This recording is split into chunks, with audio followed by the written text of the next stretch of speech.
And we are live. It's been a while. It's been a while. But sometimes it's just good to take a little break, come back fresh. And let's talk Premier League football. Guys, let me know how the mic sounds because I did some kind of reset on Google Chrome that I use StreamYard on. So let me know if everything sounds good. Because sometimes everything goes out of whack when you mess around with the settings. So let me know, guys. Let me know how it sounds before we get deep. And it's like horrible. But it feels strange though. I haven't gone live in a while. I haven't put out any videos in a while. But, you know, I'm still here, guys. I'm still here. Still love football. Sometimes it's just good to focus on yourself and just, take a little step back, man, because football could be very draining. Because imagine we went from club football straight into the international break. It was like non-stop for both the players and the people that's covering the football. So I think it's very unhealthy to just continue, like just keep going and going and going. Because you guys have to remember, I've been doing this for 5 years straight. 5 years straight. And it's not until like this summer, like I really took a break. Like took a real break to say, okay, let me relax. You see what I mean? So let me know how the audio sound, guys. And then we'll continue here. Errol Brown, how are you? How are you? Let me know how the audio sounds, Adam.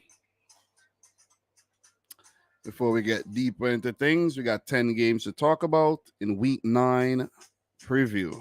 All right, so look, before we get into the match previews, let's just take a quick look at the awards for September. Not a lot of games, but you see Pickford claim Castro Save of the Month, and Ivan Toney won Goal of the Month, and that was a really good goal.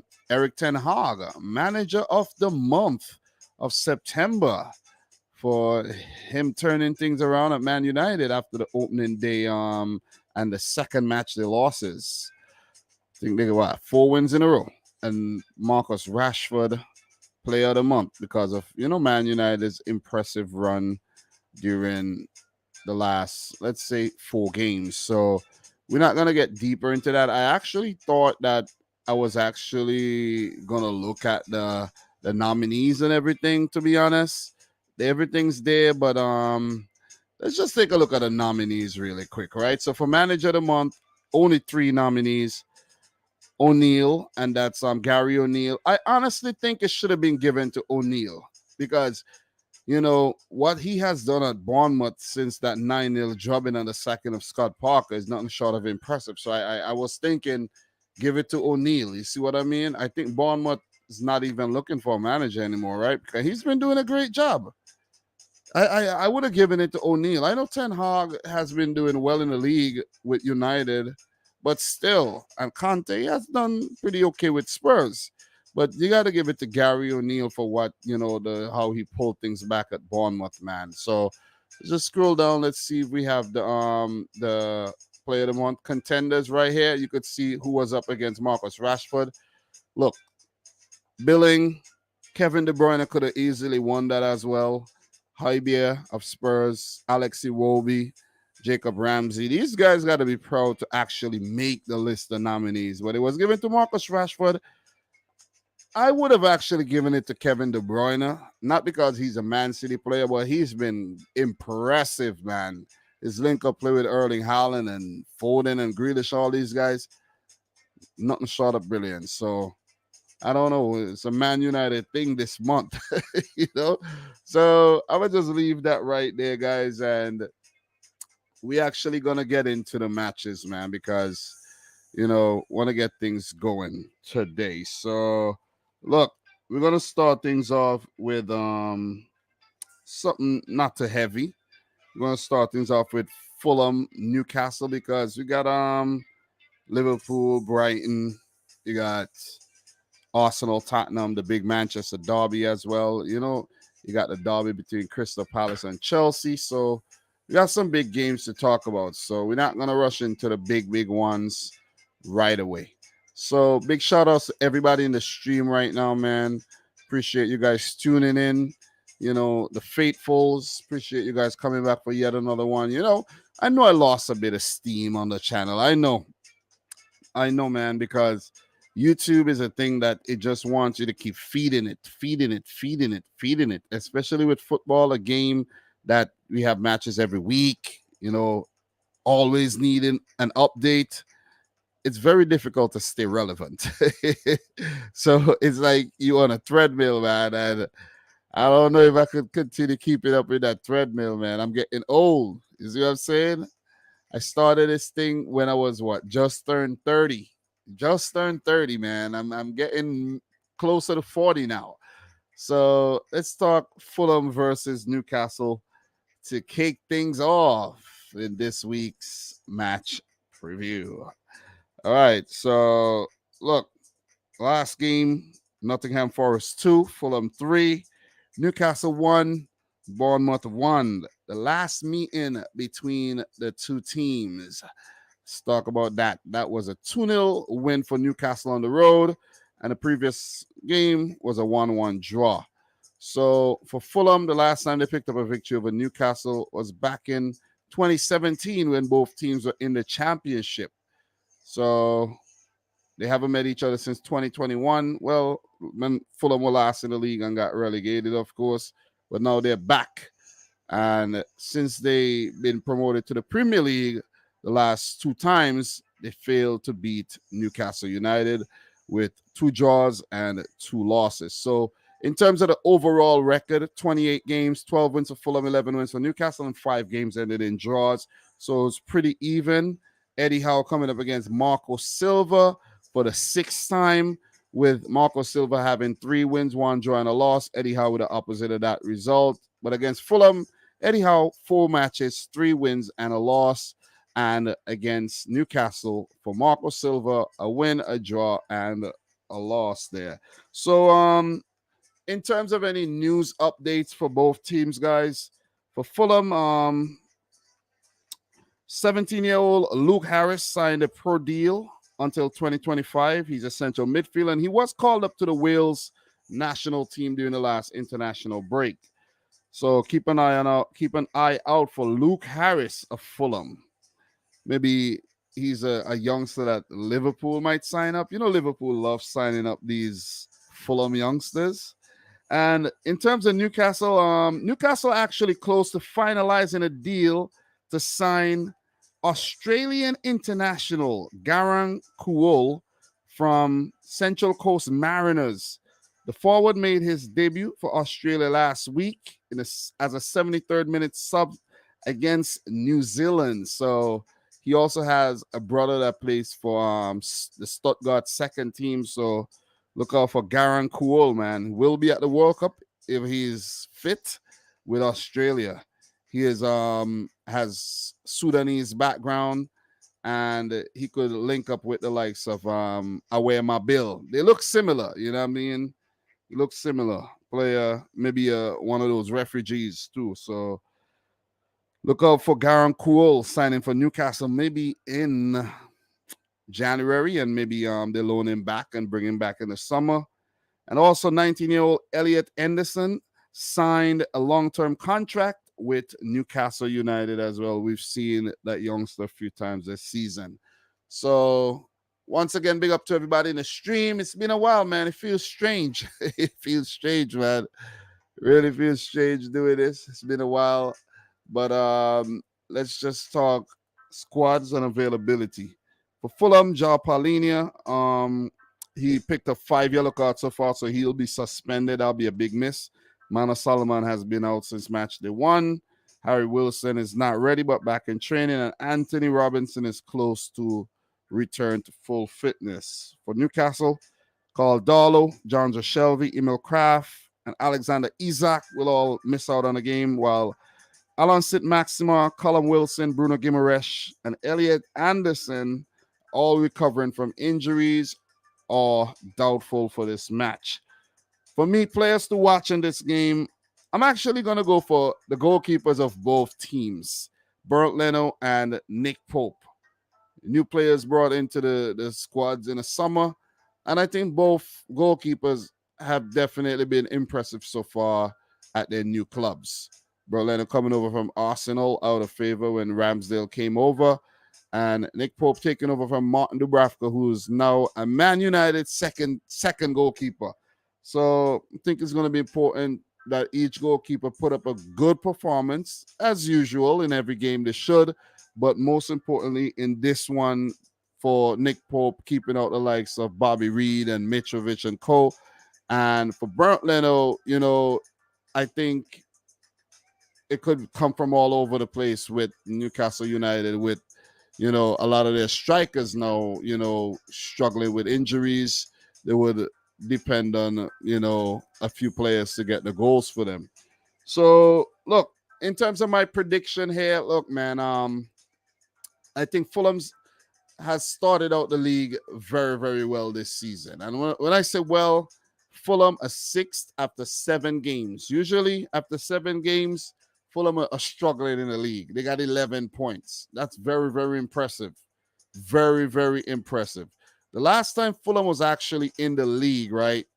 They came 18th. They picked up 28 points in 38 games. So to pick up 11-7, if they continue on that trajectory, they will definitely survive the drop for the first time in a very long time. So I've been impressed with what Marco Silva and his boys have done.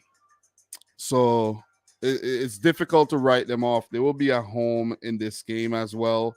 So for Newcastle, they haven't been as impressive as they were last season, but nevertheless, I think they've looked okay.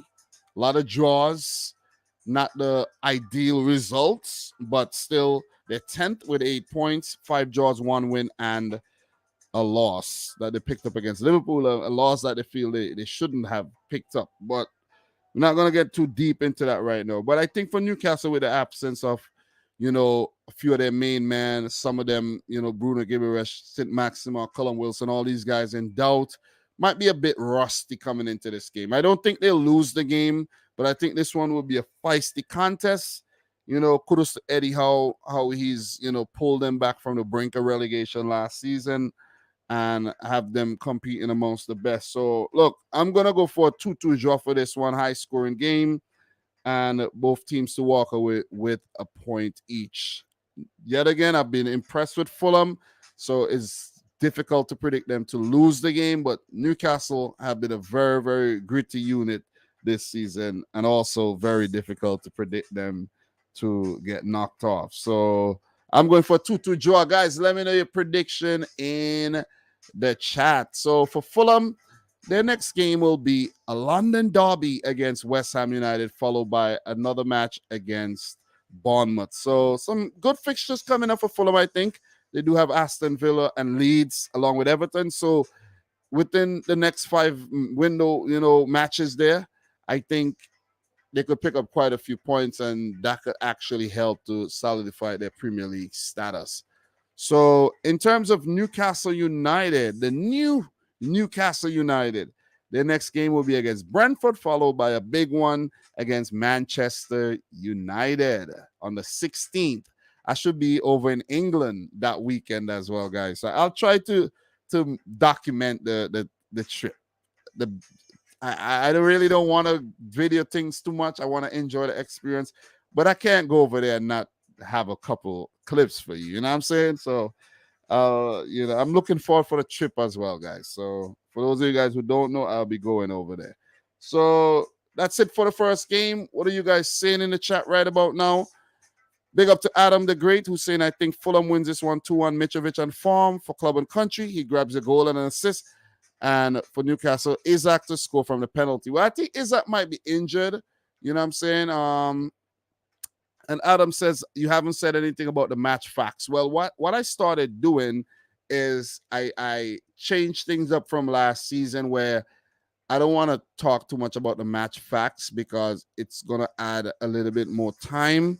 So I'm trying my best to actually trim things down a lot this season. You see, but even trying to trim things down, is the live streams are still very, very long. With that being said, man, big up to Mark Crote.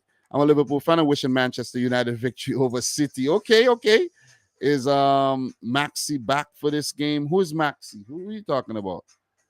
Maximin. Oh, Maxi. I'm like, who are you talking about? Maxi? But anyways, guys, smash the thumbs up button if you're yet to do so.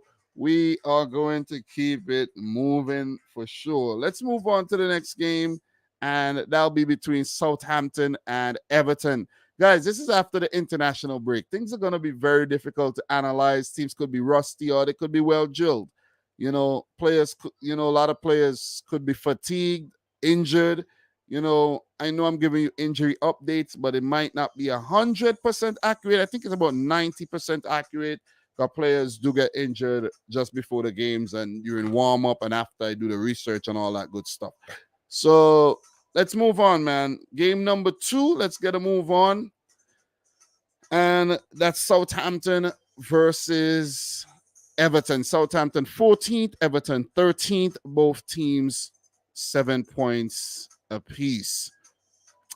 Let's talk. So in their last games, Aston Villa 1, Southampton 0. Everton 1, West Ham United 0.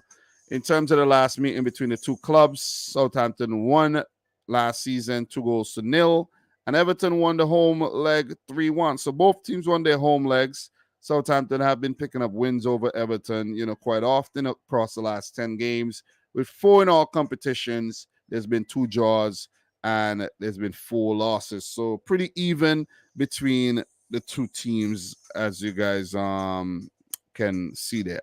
So in terms of the managers, Ralph Hasenhuttl coming up against Frank Lampard. This will be the 7th time, and it's 2 wins, 2 draws, and 2 losses, and the same record for Lampard against Southampton. But against Everton, Hasenhuttl do have 7 games, 3 wins, 3 losses, and a draw. All-time Premier League results: 46 games, 14 wins for Southampton, 20 wins for Everton, 12 games ending in a draw. So, guys, in terms of some news updates for both teams, let's talk a little bit about that from what we have. For Southampton, I didn't run into any kind of news, but for Everton, former Aston Villa, Everton, and Man City midfielder Fabian Delph has announced his retirement from football. And it's crazy because my mind actually ran on Delph the other day, and then I bumped into the article and I said, wow, I was thinking, where would he go next? Because he was a free agent, and I guess he just decided to hang up his boots, man. So classic player, man. Came out of nowhere to Man City from Aston Villa, kind of a bit part player. And then when the left back role was kind of left vacant by Benjamin Mendy and his injuries, remember Benjamin Mendy, guys? Fabian Delph stepped in and did a great job, man.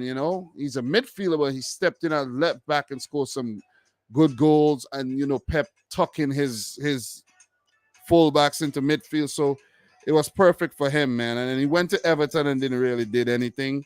But Delph, had a really good career at Manchester City, won a couple titles and all. So look, Brazilian defender defensive midfielder Allen joins Al Wada on a permanent deal for an undisclosed fee from Everton as well. He was injured from the beginning of the season, and when he became fit again, he was not really in Lampard's plans, and they moved on from the diminutive midfielder formerly of Napoli. Also, promising defender Nathan Patterson returned early from international duty with Scotland with a knee and ankle injury. So that'll be another setback for Everton because, they have a lot of defenders injured so far this season. But one department they did strengthen in is the defensive department there. So big up to everybody. Big up to Fresh God. Everybody, make sure you smash the thumbs up button for the video, man. Appreciate it. Back with yet another one. I want to be as consistent as I can with these Premier League previews and reviews. Anything else? Yeah, if I miss it, I do miss it. There's no commitment there. But also the Champions League. So appreciate everybody who keeps stopping by for the content, man. We heavy in the Champions League next week. And, it's going to be October, 1 month before the World Cup. So I'm going to start hitting you with some World Cup content as well. I have to, man. I've been procrastinating, but I have to. So, look, in terms of player availability for both teams, for Southampton, Valentino Livramento remains out until 2023, and Romeo Lavia remains out, but he's close to return maybe sometime this month. For Everton, they have a long injury list with Ben Godfrey, Andros Townsend, Nathan Patterson, Yeremina, Mason Holgate, Dominic Calvert-Lewin, all listed as out. And their goalkeeper, Jordan Pickford, is still doubtful after picking up an injury earlier this month. So let's keep an eye on that situation. Players to watch for me, guys. I'm actually gonna put this player on fraud watch because in the first, let's say, 8 games this season, 8 match weeks, even though we had one, postponed because of the Queen's death, player has not been as impressive as he usually is, and I think that's James Ward-Prowse. He has to step up. You know what I'm saying? Maybe he's doing his job more quietly this season, but we need to see that impressive Ward-Prowse if Southampton are to continue doing satisfactory this season. Also for Everton, Anthony Gordon, man. He's the man making them tick right now. Linked with a big move to Chelsea. It didn't materialize, but he's shown us what he's capable of doing, at the very, very high level. So he has a bright future. If we click on Anthony Gordon's profile right now, we see some of his stats, and he's already scored 2 goals this season, 4 last year in 35 games, 2 in 7. So very, very impressive, and he's a starter. 7 starts, and last season he came off the bench 10 times. So you could see how he's been progressing throughout the years. This is actually his 4th season. He's been around even as a teenager, but I think he's blossoming into a top quality player, man. So Anthony Gordon will be key if Everton are to actually pick up another win here to add to the first one they picked up last time around against West Ham United. So, look, prediction time.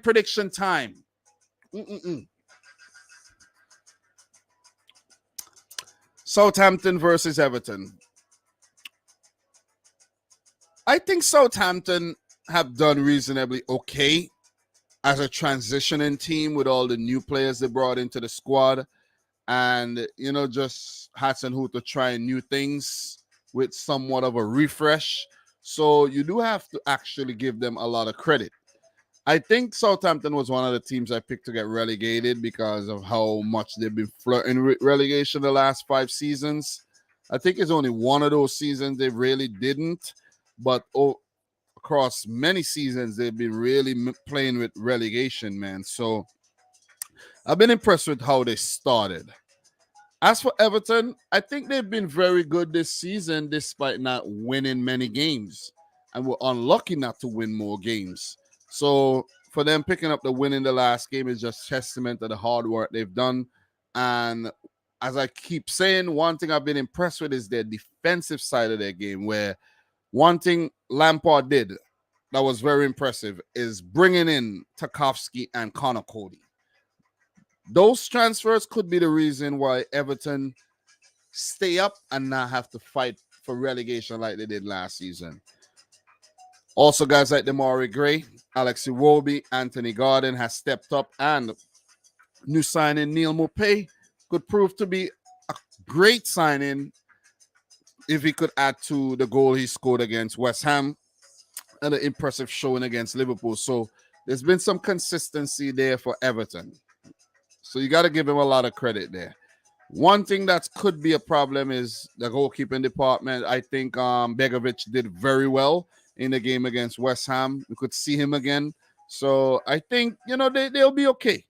They'll be okay. And I'm happy for Lampard as well. I like Lampard. You know what I mean? He's a former Man City player too. I like Lampard. He needed that win, and I think he deserved that win in the last game. So with that being said, Southampton, I think they're going to miss Romeo Lavia like they did in the last game. He, stepped into the midfield and was starting every game, and his injury really, kind of exposed them last time around. Bella Kochap I think, made his debut for Germany during the international break. Him and Salisu has been good. Bazunu, new in goal in the Premier League as well. So there's still a lot of chinks to iron out for Southampton. So for this game, I think, I'll be more impressed with Everton. I think they're gonna win this one 2-1, pick up yet another 3 points in the league here. So 2-1 to Everton is my prediction, guys. Let me know yours in the chat, and we're gonna keep it moving. So what do you guys think? Let me know. So in terms of the next games, for Everton, who are 13th, their next match will be against Man United. Then Tottenham. They better win that game against Southampton, because the next 2 games are going to be very, very difficult, man.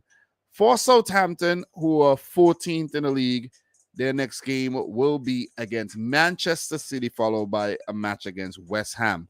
And we know Southampton are, Man City's bogey team, one of their bogey teams, so they're probably looking forward to that one. So, guys, let me know your thoughts. 2 games down, 8 more to go. Talk to me. So, big up to Adam, who says a 1-1 draw. Che Adams to score for Saints and Gordon for Everton. So, let me see. Marcel in the house, who says, big up to Marcel.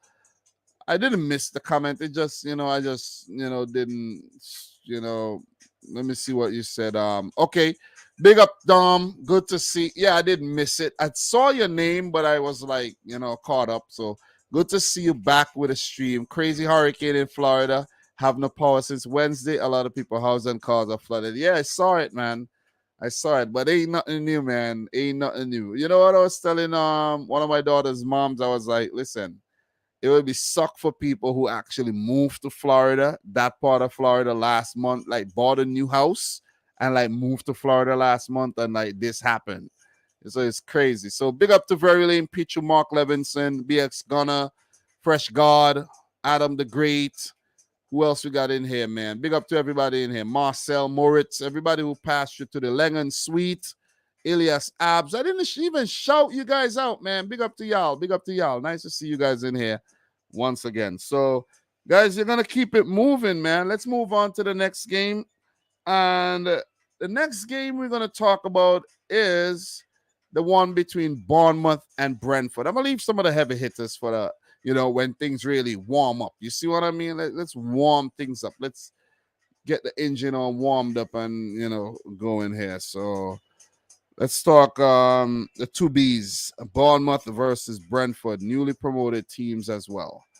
So, in the last game, Newcastle 1, Bournemouth 1, Brentford 0, Arsenal 3. In terms of the last meeting between the two clubs, those were in the semifinals, actually, of the playoffs before Brentford got promoted. Brentford was actually the team that defeated Bournemouth to get to the final and then, going on to the Premier League. So it was a 3-1 win for Brentford and a 1-0 win for Bournemouth in the first leg. That season in the championship, Bournemouth actually lost both the games against Brentford. So in the last 5, there's been 4 wins for Brentford, 1 win for Bournemouth. So, and before that, Bournemouth had a pretty good record against Brentford. So this would actually be the first time meeting in the Premier League. So this is going to be a very, very good one. And all-time results, 29 games, 10 wins for Bournemouth, 13 wins for Brentford, 6 games, and then in a draw. So in terms of some news updates, for Brentford, I didn't run into any kind of notable news articles. And for Bournemouth, I actually found something very, very interesting that, I want to share a little piece of it with you guys. Let me see if I could actually locate it, though, because I did save it, but I don't know if I could actually find it right about now. So let me see if I could locate this. It's something to do with the massive Liverpool win over Bournemouth. So someone actually, okay, I think I found it though. Let me see if I could locate that.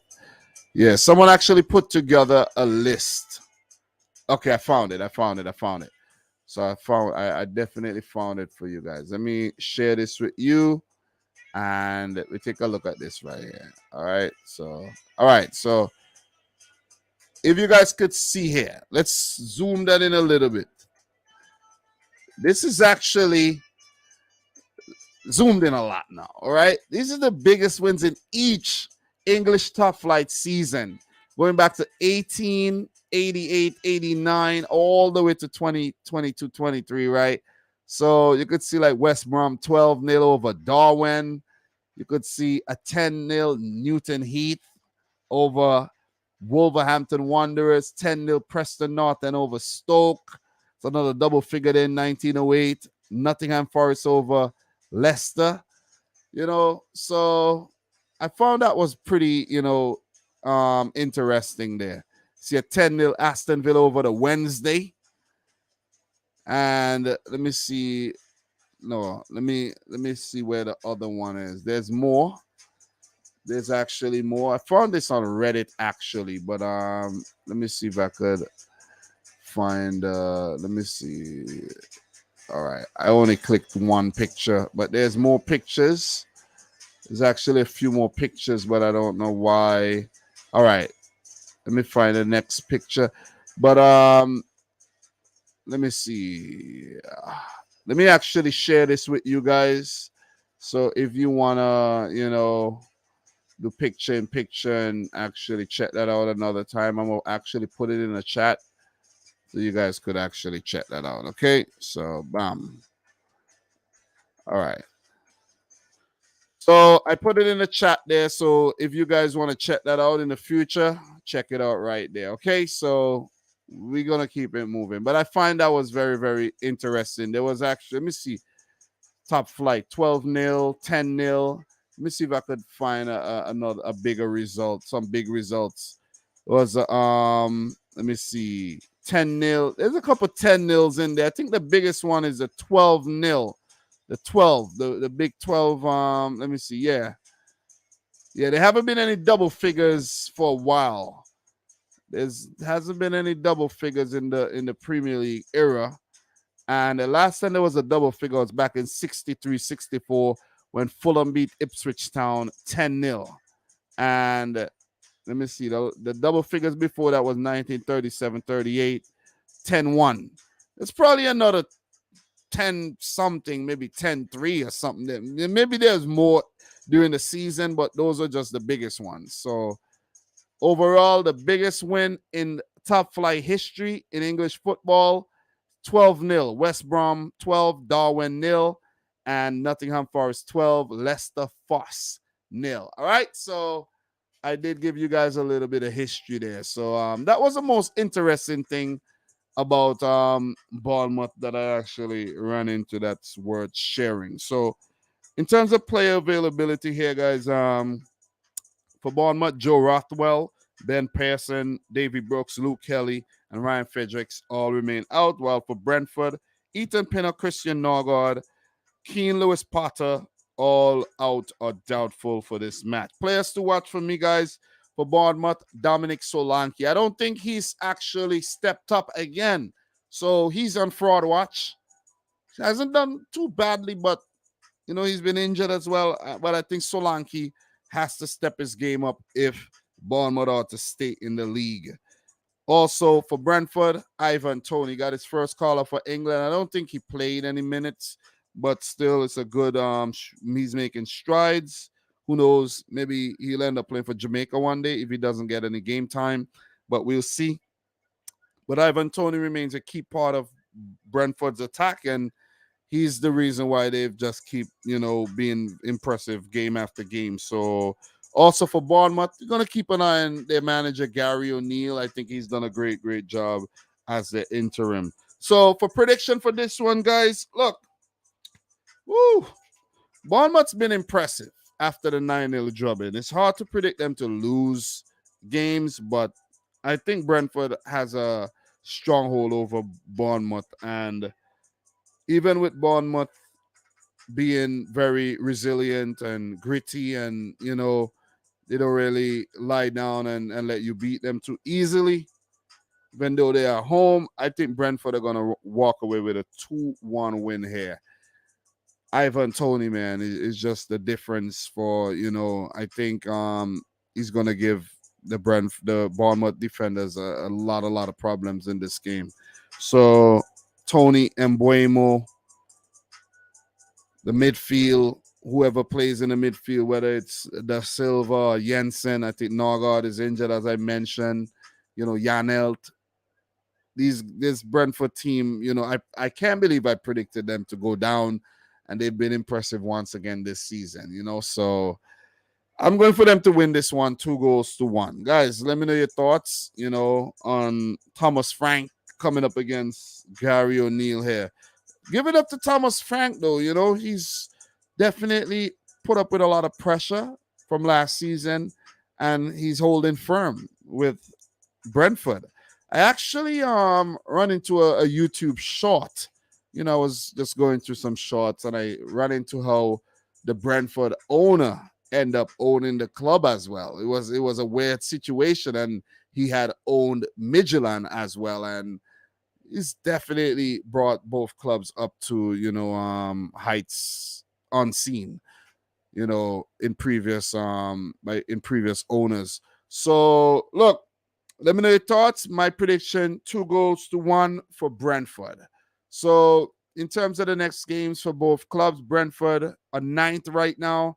Their next game is against Newcastle, followed by a match against Brighton and Hove Albion. For Bournemouth, who are 12th with 8 points, their next game is against the struggling Leicester City, followed by a match against newly promoted Fulham, then Southampton. So a very good period for Bournemouth here if they are to actually pick up some very valuable points. I wonder who's going down at the end of the season, because it ain't looking like Bournemouth and Fulham and, Brentford want to actually go back down to the championship. Maybe it's Forest, who knows? Maybe Leicester want to go back down after having been there for quite a while. So it's going to be a very interesting Premier League season, cut in half by a World Cup as well. And who knows what's going to happen, man? Who knows? But guys, let me know your thoughts on this game in the chat, okay? So big up to everybody once again. Make sure you guys smash the thumbs up button. We got Michael Olapido in the house who's saying Brentford midfield is class. Big up to Steve who says Brentford going to stay up easily. I'm going to take a 1-1 draw for this game. Bournemouth have been tremendous since the 9-0 loss. So Steve also saying Brentford midfield is very good. They got a little bit of everything.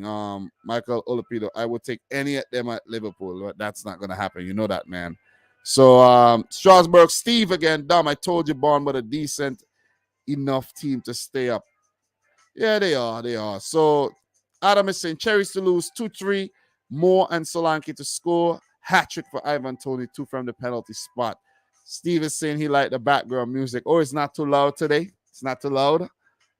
Not too loud today. Steve, don't forget, bro. Next week, we got a link up for Champions League review on Wednesday, of course. And don't forget, we are going to do Europa League predictions on that Wednesday, if time permits, okay? And then come back for the Europa League roundup on Friday. The Europa Leagues conference and, of course, the regular Europa League. And we're doing it on Friday and not Thursday because I want to have time to watch as many highlight packages as possible, okay? And on the Thursday, I'll have to do something on the Premier League. So I'll be live Wednesday, Thursday, and Friday. So, I took a little break during the international break there because I knew that when club football come back, it ain't going to be much time to take breaks. You see what I'm saying, guys? And the World Cup coming up. So smash up the thumbs up button if you haven't yet done so. We'll definitely appreciate that. And we are going to move into match 4 today, okay? So let's keep it moving. All right, so let's talk.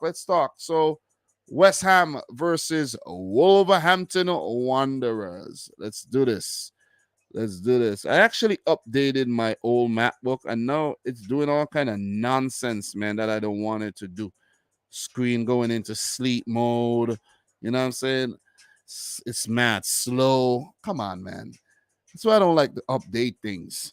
So West Ham versus Wolverhampton Wanderers, battle of the W's here. Both teams struggling this season as well. And when I say struggling, I mean West Ham are 18th and with 4 points, and Wolves are 17th with 6 points. So both teams definitely not where they want to be. Last game, Everton 1, West Ham 0, Wolves 0, Manchester City 3. Who remembers that? Whooping. So in terms of the last meeting between the two clubs, West Ham 1, Wolves 0, and Wolves 1, West Ham 0. So both teams won the home legs last season. And the previous season, West Ham actually did the double over Wolverhampton Wanderers. But since their promotion back in 2018, Wolves have been getting the better of West Ham. So very good by West Ham to bounce back in the last 4 games, winning 3 of those. So look, all-time Premier League results, 12 matches, 5 wins for the Hammers, 6 wins for Wolves, and 1 match ending in a draw. Bruno Lage and David Moyes would meet each other for the 3rd time with 1 win apiece. And this would be the 18th time David Moyes is meeting Wolves. 9 wins, 4 draws, 4 losses. Very impressive. 3rd meeting against West Ham for Lodge, 1 win and a loss. So, look, in terms of some news updates for both clubs, and guys, if you have any news updates, anything to share, please, feel free to do so, okay? So, for West Ham, former player Mark Noble will return to West Ham in the role of sporting director. And he will start his new job from January 2nd, 2023. So we know that Mark Noble retired last season. He's not, I don't think Mark Noble is even 35 years old yet. So that's a very good, transition for him from player, club captain, long-serving player, straight into, sporting director. And if you guys want to know what the sporting director does, I actually looked that up the other day, sporting director in football. I can't remember off the top of my head, but what is a sporting director, right? And it says, and it's from the Bundesliga website, I'm letting you guys know, right? So they are former players putting their inside knowledge of the game to good use, renowned wheeler dealers whose silver tongue secures the right player for their club, and or to a man, arc strategists in whom the hopes of the Bundesliga's finest lies. They are the sporting directors, So in terms of the Bundesliga, men such as Hassan Salih Hamzic, right? If I'm saying his name right, I don't even think I am. Rudi Voller, Salih Hamzic is at Bayern Munich. Rudi Voller at Bayer Leverkusen. Borussia Dortmund, Michael Zorc, Leipzig's, Ralf Ragnick at the time, and Christian Heidel at Schalke. These guys, the brain of the club, who makes these off the field decisions. You see what I mean? That's what Mark Noble is gonna do. So let's wish him all the best. Wish him all the best. So look, in terms of other news, for West Ham sponsors Betway fined for advertising on children's pages of the West Ham United website.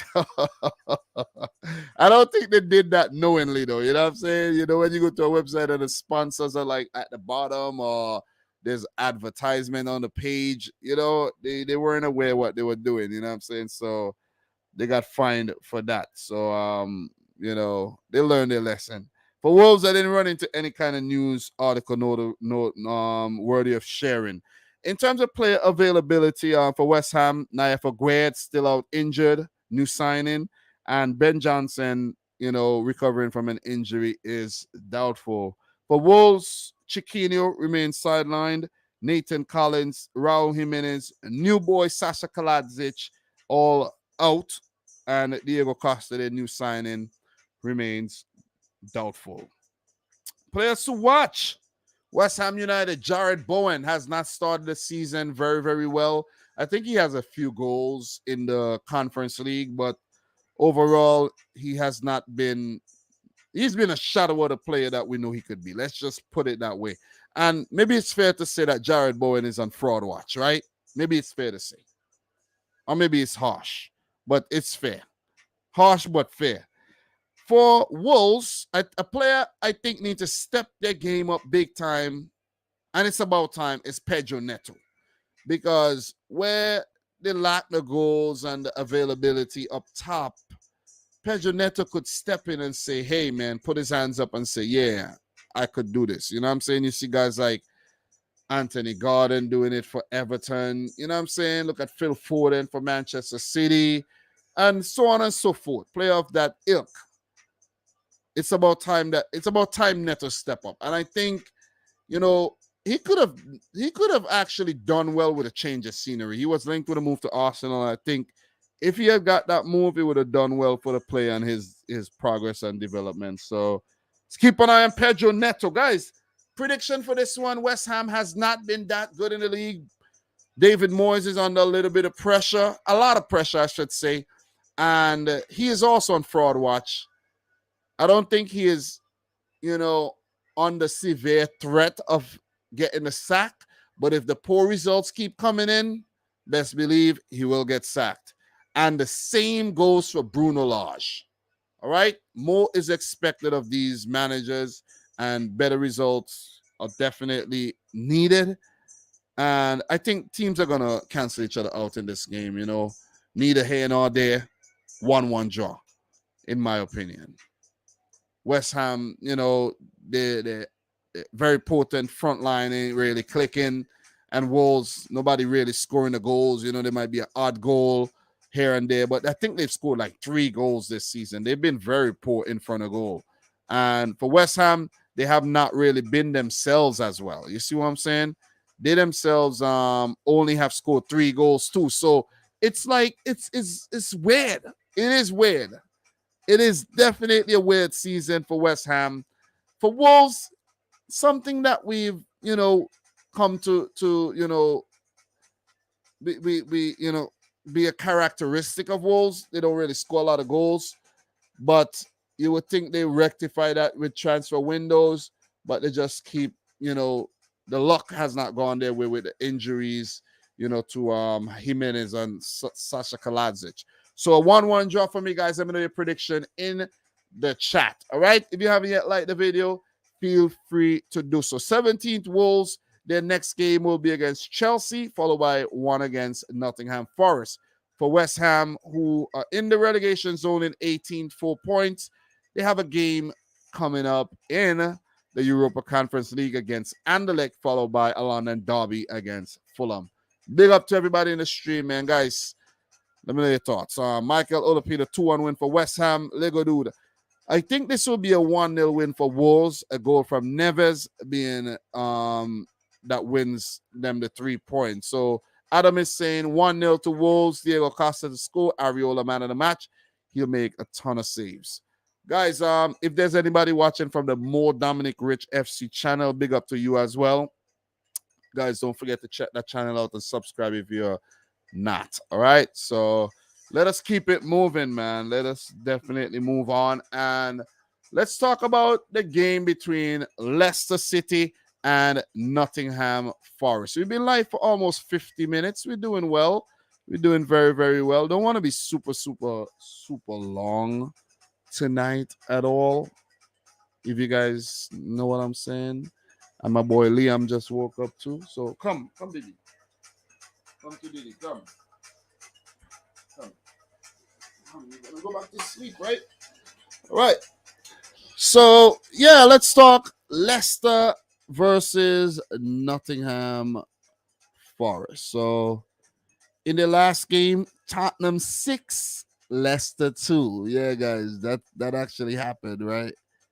Leicester has been very poor this season, at the bottom of the table with 1 point. As for Forest, they're not too far ahead of them. They're just 19th with 4 points. You know, at least they got a 3-point cushion there. Their last game, giving up the lead from the, you know, giving up points from a winning position again. 2-3 loss against Fulham. So in terms of the last meeting, they actually met in the 4th round of the FA Cup last season when Forest defeated Leicester 4-1.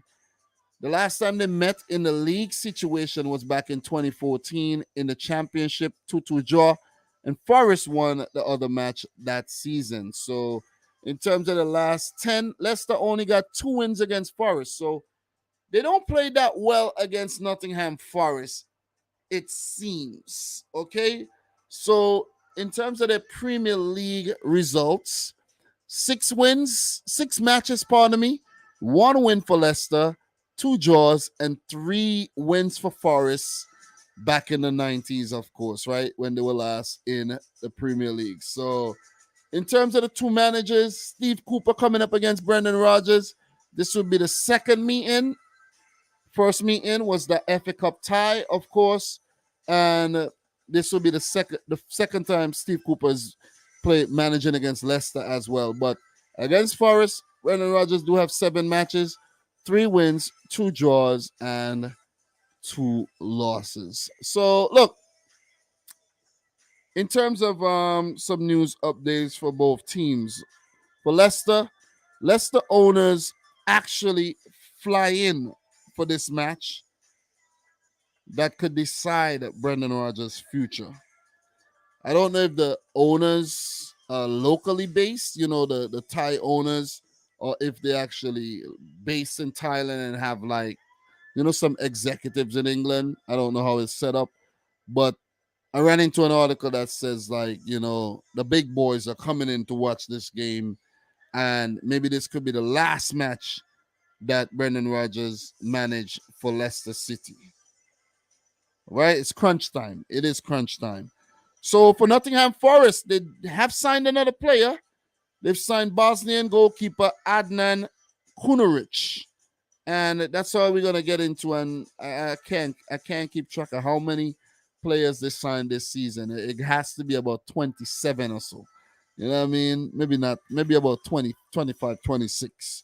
So in terms of player availability for both clubs, for Leicester, Ricardo Pereira remains out injured, along with Ryan Bertrand. Wilfred Ndidi and Patson Daka remain doubtful, recovering from injuries there. For Nottingham Forest, new boy Musa Niakate, Orel Mangala, and Omar Richards all remain out, while Scott McKenna is listed as out as well. Emmanuel Dennis, Joe Rowell, and another new man, Morgan Gibbs White, are doubtful for this match. So, players to watch. I actually did not go for players here. I went for managers, both managers and fraud watch. Lost my voice there. I don't know why. Both managers on fraud watch. I think I need to drink some water. Both managers definitely to watch here, because we could see Steve Cooper get the sack. Because look, I know they made a lot of signings and they need time to transition, but you gotta stop giving up points from those very good positions you find yourself in, man. Two games. You what? 2-0 up, I think, or just 2 goals. You score 2 and allow the other team to come back and win the match. Not good. Something's got to be done. Better game management is needed from Forest. They haven't looked bad. They haven't looked as bad as Leicester. Let's just say that. But time's running out for these managers, man. Rodgers, it's going to be sad if he gets sacked, because look, he's done well at Leicester. You know what I mean? Almost got 2 top 4 finishes, fell out on the last day, won the FA Cup. Been in the Europa League. They've not been doing too badly. You see what I'm saying? But this season, not great. Not great at all. Haven't been making a lot of signings. Lost Kasper Schmeichel. So the team's been struggling with form. Let's just say that. They do have the personnel, but the form has just deserted Leicester City.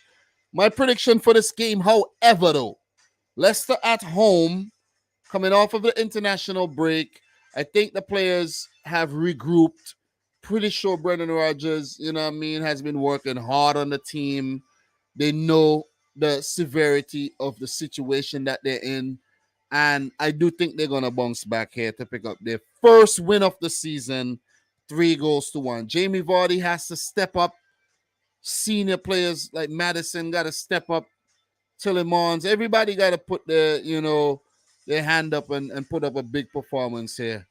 As for Forest, I think they continue struggling. I did predict them to stay up, but I don't know, man. Seriously, I don't know. I think they went about things wrong. I never expected them to make so many signings, man. Seriously. I think they overdid it. They OD'd when it comes to the signings. Sign, look, sign some quality players and you know, mix them up with the players that will help you to come up in the league. You see what I'm saying? So there'll be some cohesiveness, some chemistry there. Right now, there ain't no chemistry. 3-1 win for Leicester. I'm going to keep it short and sweet and keep it moving, guys. Let me know your prediction in the chat, okay? So, in terms of the next games for both teams, Nottingham Forest 19th. Their next game will be against Aston Villa.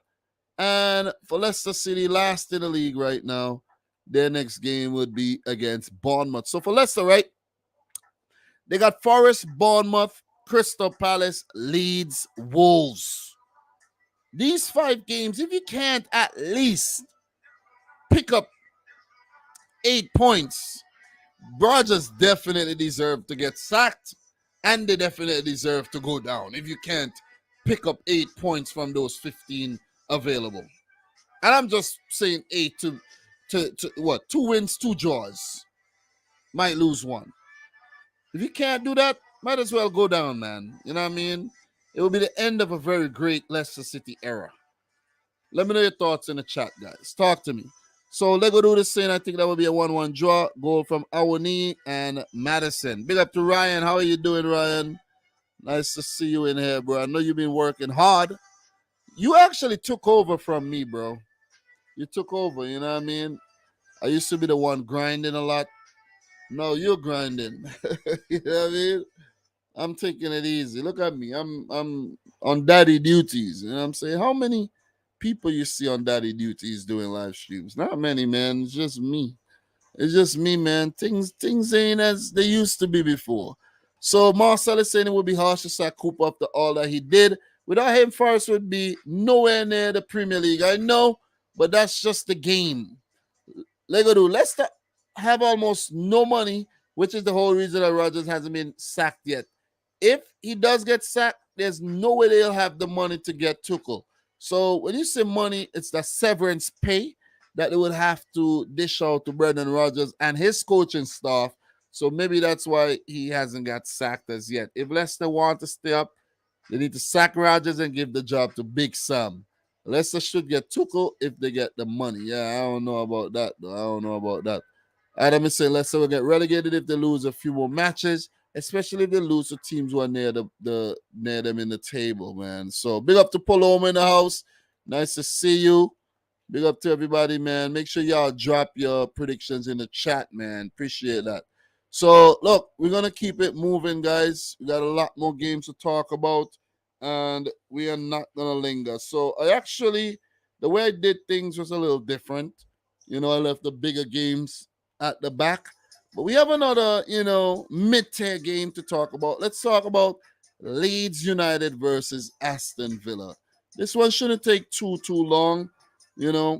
I really don't want to spend super long on every game. I think I should spend a max 5 minutes, and this live stream should be wrapped up in like an hour, 20 minutes. But I tend to go on very long, not intentionally though.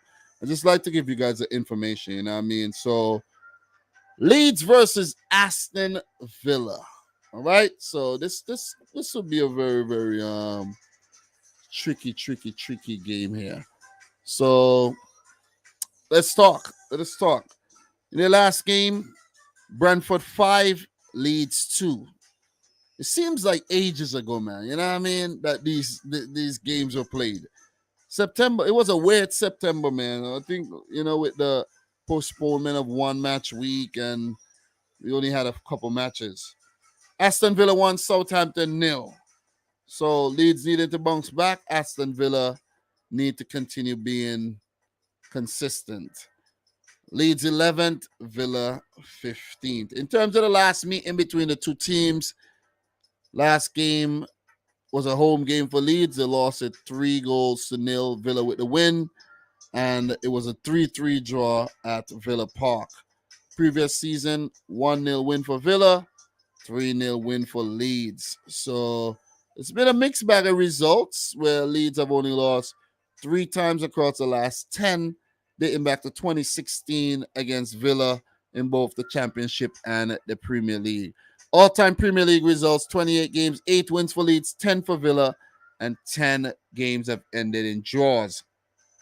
So it'll be the second only meeting between Jesse Marsch and Steven Gerrard. Gerrard with the only win. And the same goes for Marsch against Aston Villa. But this will be the third game for Villa for Gerrard against Leeds. He has never lost a game against Leeds United, having played twice. So look, in terms of some news updates for you guys, I did my best to, scour the internet for these. All right, guys. So some interesting news here. So in the news, RB Leipzig are still waiting for 21 million from Leeds for Jean-Kevin Augustin, the former PSG man. But the Court of Arbitration for Sport has postponed the case once again. It is still unclear whether the obligation to buy has taken effect in the 1920 season. Very, very weird situation there. So for Aston Villa, Morgan Sanson was actually close to joining Espanyol on loan, but the club sent in the paperwork 15 minutes late.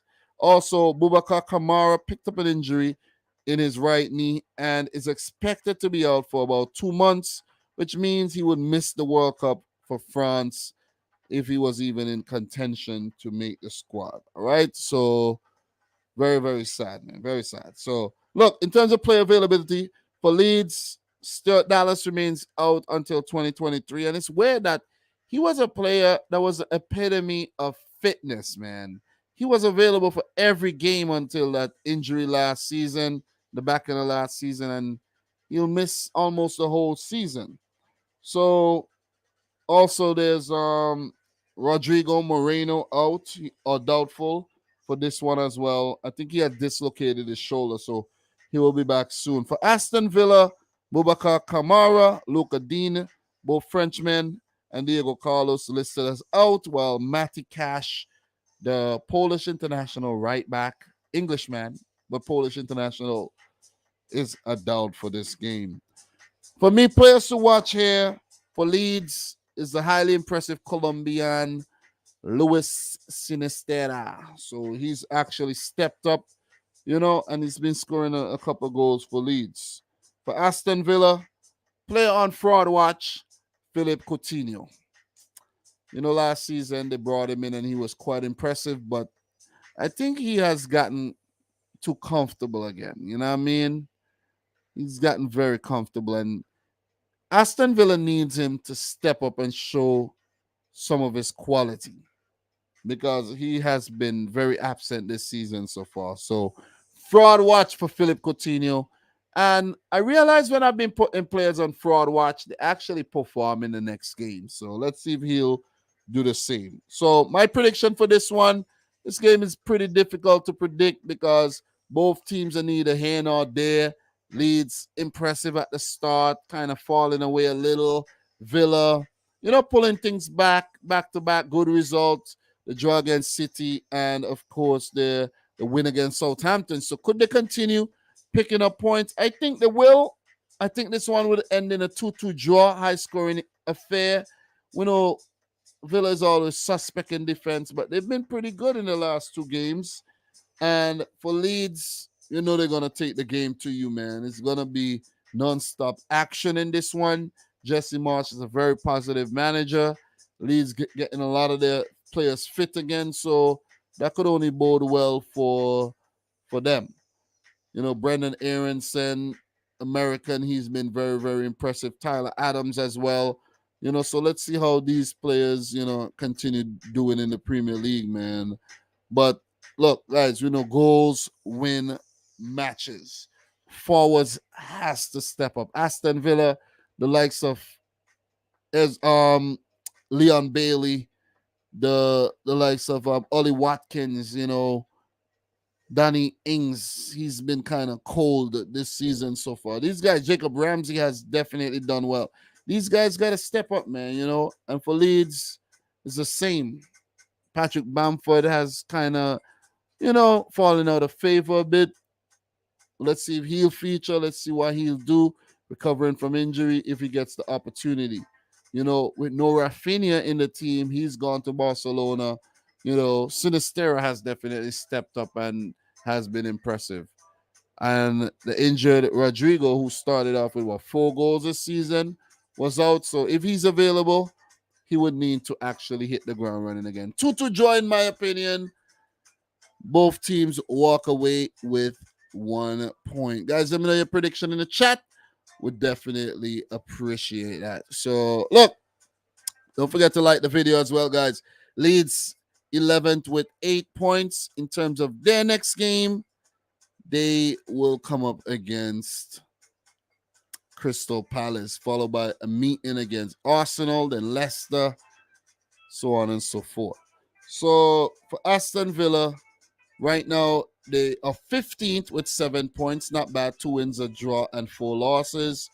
Their next game will be against Nottingham Forest. So quite some winnable games there for Steven Gerrard and Aston Villa.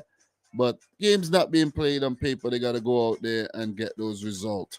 Big one coming up against Chelsea on October 16th as well. So big up to everybody in the stream, man. Smash up the thumbs up button for this. We got the Manchester Derby coming up soon.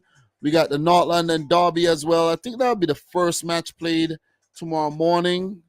I hate those early morning games, man, because I be so tired in the morning. And especially if the game's boring, I tend to fall asleep, so we're going to talk the North London Derby pretty soon. So big up to everybody in the stream once again. We got Marcel saying 2-1 to Villa and Gerrard. Adam, Jesse will march Leeds to victory. A big drubbing 4-1 to Leeds. Sinister to bag a brace. Coutinho from a free kick. Lego Dude says, I think Villa would win this one. 2-1, an early goal from Watkins and a Sinister equalizer. The late winner from Danny Ings. So Sinister has been one of, if not the best, Leeds player this season. BX Gunner says Villa in the mud. Let me see. Ryan has said, Adam, I hope my team can win tomorrow. Liverpool play 10 o'clock tomorrow, right? Same time as Fulham. Chelsea play as well. Bournemouth. Yeah, I'll tune into that game. I think I haven't been doing a lot of reviews, standalone videos. I've been busy, man. I've been busy trying to make some money, get my economic situation a lot better. So I haven't really been taking the time to put out a lot of videos because it's not as rewarding as it used to be for some reason, with the drop in the economy. I think everything's gone down, man, everything. So I've been basically focusing on other things and been putting my time elsewhere. Just want to keep it 100%. So, look, let's move on, man. Let's move on. We've been live for about an hour, 8 minutes. We've been doing very, very well. We got about 4 games to talk about. We've done 6. So, we've done pretty well. So, look, I want to be here all night. Got to pick up my wife when I'm done. I don't know how late she'll work tonight, but I don't want to be out too late. I got to go to work in the morning as well. So let's start the next game and let's talk Liverpool versus Brighton. We're not gonna leave that one for last because it's not a big game. Let's not act like it's a huge game. It ain't. It is not a big game at all. Might be a big game for Liverpool with the position that they're in right now, but it's not a big game in the grand scheme of things whatsoever. So let me just locate that match in my notes and we'll run through that one as well. I'll give my thoughts on what I think Liverpool will do. All right. So Liverpool versus Brighton and Hove Albion. Let's go. Big up to all the Liverpool fans in the house. they've been very absent this season. I want to just put that out there. Very, very absent. And guess why? Guess why? Liverpool are not doing too great. That's why. The eighth. And we know every time Liverpool are like doing so-so in the league, the fans disappear. They hide. They're under their beds. You see what I'm saying? But when Liverpool win, you see 100 Liverpool fans up in here. So Liverpool versus Brighton. In the Premier League, Liverpool 0, Everton 0. Was the last Premier League match we saw of them. But since then, they have played twice in the Champions League. And 4-1 defeat to Napoli and a 2-1 win against Ajax. As for Brighton, their last Premier League match was a big 5-2 win over Leicester City. And I think that was the last game that Graham Potter was actually in charge for Brighton. He's now moved on to so-called greener pastures as Chelsea manager. But, you know, we don't know if it's really greener or if it's just, a facade. So in terms of the last meeting between the two teams, Liverpool 2, Brighton 0. And Brighton did pull off a 2-2 draw against Liverpool last season. And the season before that, Liverpool failed to beat Brighton, a 1-0 win for Brighton and a 1-1 draw. So in the last 4 meetings against Brighton, Liverpool have only won 1 game. But before that, they were winning everything against Brighton. So in terms of the all-time Premier League results, 1 win for Brighton, 2 draws, and 7 wins for Liverpool. So in the last 4 games is the only matches Brighton picked up positive results against Liverpool. So you could just tell how much Liverpool have kind of, fallen away. Even though last season they fought for the title and got to the Champions League final, they still, they didn't win them. They didn't win them. And that's no jab at any Liverpool fans or anything. It's just facts. It's just facts. So in terms of Klopp versus Brighton, 10 games, 7 wins, 2 draws, and a loss. And current coach Roberto De Zerbi, former Napoli player and former Sassuolo manager, formerly of Shakhtar Donetsk as well, that was his last post, was appointed the manager of Brighton and Hove Albion after Graham Potter moved on to Chelsea. So this would be the first time he's managing in the Premier League, and I wish him all the best. Let's see if he could continue where Graham Potter left off. It's a weird situation because Potter had Brighton doing so well, sitting at 4th with 13 points, right? And it will be crazy if they just fall away and like get relegated or something, So I don't think that's gonna happen, but I don't know, man. I understand why Potter moved on, but man, why do things have to happen like that? Maybe he should have stayed at Brighton and just keep taking them to heights unknown, right? To Brighton fan base.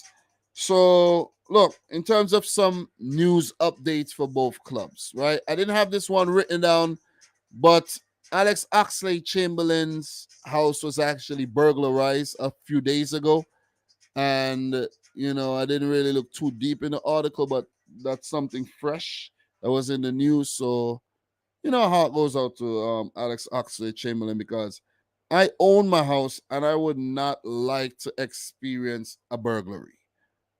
Whether I'm there or not, I won't want to experience that because I don't want to come home and I'm like, where the hell is my PS5? You know what I'm saying?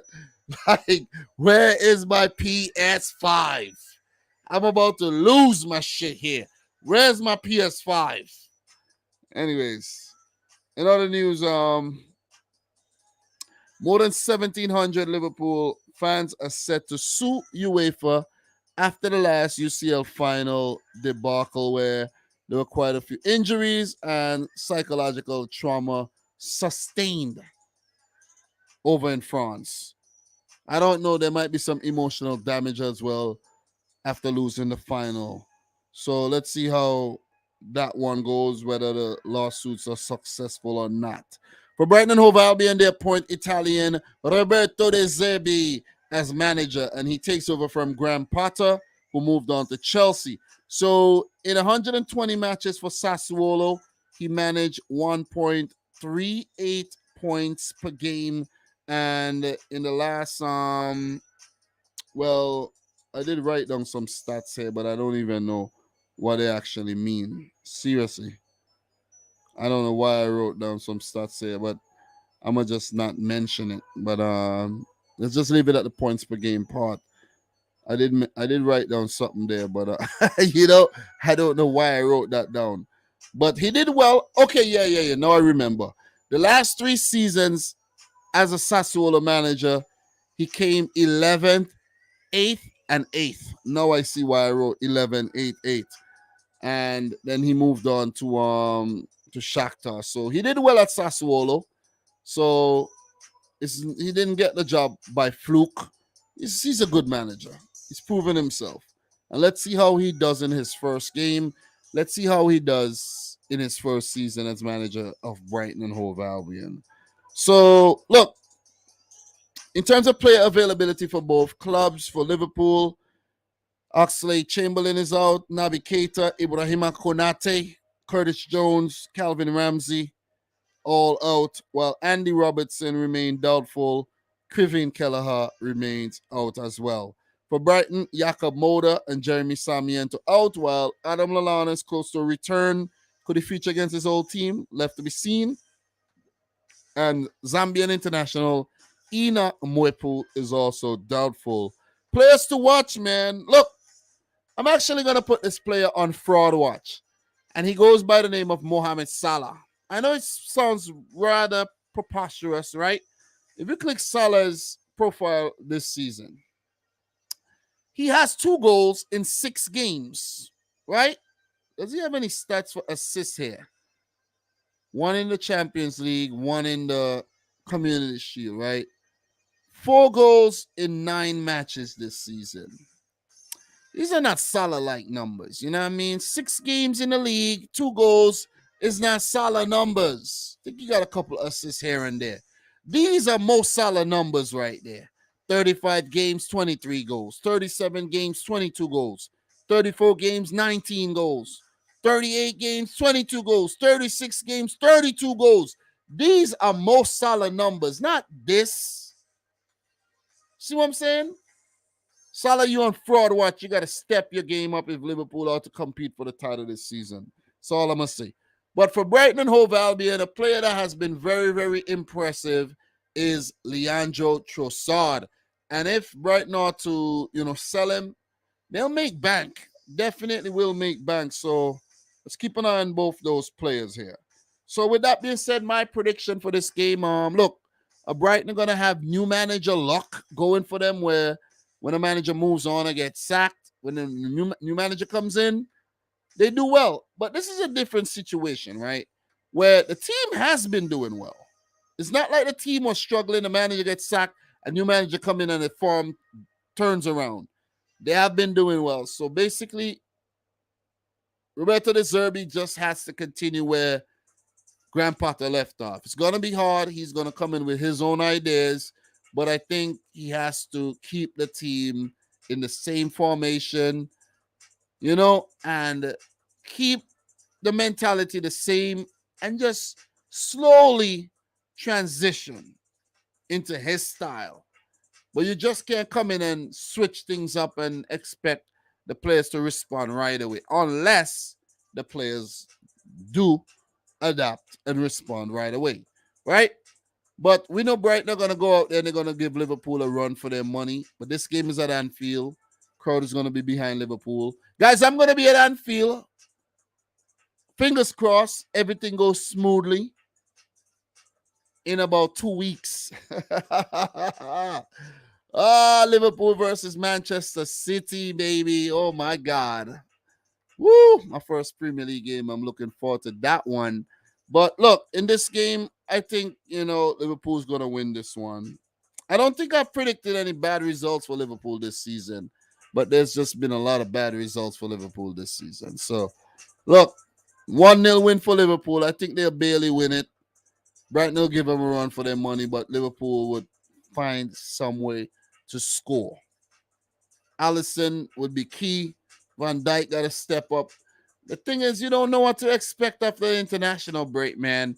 A lot of these players have been involved for their national teams, and you just don't know what to expect. So, Liverpool gonna bounce back from their poor kind of form in the league, where in the last 3 games they lost to Napoli, draw to Everton, and barely beat Ajax. So Liverpool are on fraud watch. Let me say that. But I think they'll bounce back with a 1-0 win here. Guys, let me know your thoughts. As I said, Brighton are not going to be a pushover. They're going to definitely give Liverpool a run for their money.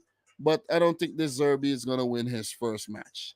So 1-0 to Liverpool is my final prediction. All right. So for Brighton, who are 4th right now, 13 points. The next game is against Spurs, followed by a match against Brentford. For the Reds, they're 8th with 9 points. Their next game is a Champions League affair against Rangers, followed by a massive game against Arsenal and another massive game against Rangers, followed by an even more massive game against Manchester City. So the next 4 games for Liverpool, 2 in the Champions League and 2 against the top teams in the league, Arsenal and Manchester City. Guys, let me know your thoughts on the Reds and on Brighton. The Seagulls fly in any weather, but I don't know if the Graham Potter effect is going to actually affect them negatively, the fact that he's gone, right? So, look, big up to everybody in the chat. Michael is saying 3-1 win. Ryan is saying, are you going to Liverpool for? Yeah, I am going for sure. I actually booked my tickets already. I booked my ticket. I even booked a rental because when I get over there, I'm going to jump in the car and drive around the place. Got to drive on the right side of the road. Got to remember that. Over here, we drive on what? The left side? Yeah. We drive on the left side. I can't even remember nothing right now. But yeah, we drive on the opposite side. It's tricky though. It's tricky, but I do drive when I go to St. Vincent, which is the same as England, with a right-hand drive vehicle, and you drive on that side of the road, right? You drive on the left side of the road, I think, in England, the left side. And in America and Canada, you drive on the right side of the road. Yeah, that's how it is. So, yeah. So, Michael is saying this month is the season-defining month for Liverpool. Indeed. Ryan, what's your prediction, bro? What is your prediction for this game? Let me know. 2-0 to the Reds, said Marcel. What we got? Adam says Liverpool to win, but barely a 1-0 win in the 89th minute. Van Dijk to score from a corner, a header. The thing about Liverpool, just to add, guys. I think Liverpool has kind of peaked on the clock and a bit stale. You see what I'm saying? The difference between Man City and Liverpool is that City keep you on your toes. They keep changing up the personnel all the time. Keep moving on players. They don't get emotionally attached, right? If a player's not at the level, you move the player on. For Liverpool, they don't do that. They hold on to the player for a very long time, and you see what I'm saying? They just have these emotional attachments to the players. And for Mane, he left. But, maybe a couple players should have been moved on, and Mane should have still been a Liverpool player. See what I mean? So I think some decision-making were a bit poor, and maybe that's reflected on their form this season. And maybe ultimately them not making the Champions League next season. Now, I didn't predict that. I predicted Liverpool to actually win the title, but they've been shocking so far this season. So, Ryan, what's your prediction, bro? Talk to me. What's your prediction? 3-1? Okay. But yeah, we're going to keep it moving, guys. We still have a few games left to talk about. Let's talk about the next one, Crystal Palace versus Chelsea. And then we finish it off with the North London Derby and the Manchester Derby as well. So let's do this, man. Let's work. Let's put in that work. Big up to everybody who tuned in, everybody who liked the video. all the new subscribers. There haven't been a lot of new subscribers, you know what I mean? Subscribers count have not really been growing as I'm not really doing any fresh content. I've been falling back a lot. So, maybe I too have peaked like Liverpool. So, London Derby, Crystal Palace versus Chelsea. So let's start, man. Let us talk. Let's talk. Where do I have that written down there? So, all right. Let me just locate that game. All right, I got it. I got it. So, Newcastle nil, Crystal Palace nil in their last game. For Chelsea, a 2-1 win against West Ham in the Premier League, but in the Champions League against Dinamo Zagreb, they lost, and they picked up a 1-1 draw against Salzburg. So Chelsea have definitely been in the mud. Sacked Thomas Tuchel, of course. So it's been a crisis going on at Chelsea. Brought in Graham Potter. He drew his first Champions League game in a match I think Chelsea should have won. So this is going to be a very, very, very tricky game here against Patrick Vieira and Crystal Palace, who's been very impressive so far this season. So in terms of the last meet in between these two London clubs, all 10 games have been won by Chelsea. All dating back to 2018. Very, very one-sided fixture. The last 3 matches, including a semi-final of the FA Cup back in 2022, there's been all clean sheets for Chelsea FC. So in terms of Premier League all-time results, 26 games, 20 wins for Chelsea, 4 for Crystal Palace, 2 draws. Very, very one-sided tie. Very, very one-sided, if you ask me. Graham Potter against Patrick Vieira. Potter has a very good record against Vieira. Okay, 2 draws in 2 games. Same for Potter, same for Vieira. Against Chelsea, for Vieira, poor. 3 games, 3 losses. Against Crystal Palace, for Potter, he has an okay record against Vieira, 2 draws. But against Crystal Palace, for his Brighton team, 4 draws, 3 losses. Let me see if he actually managed for Swansea. Yeah, 1 game for Swansea. That was a win for Palace as well in the EFL Cup back in 2018. So it's going to be tough. So this could be a monumental game for Graham Potter, picking up his first win against both Vieira and against Palace, this time as a Chelsea manager. All right, so in terms of some news updates, guys, nothing on Crystal Palace.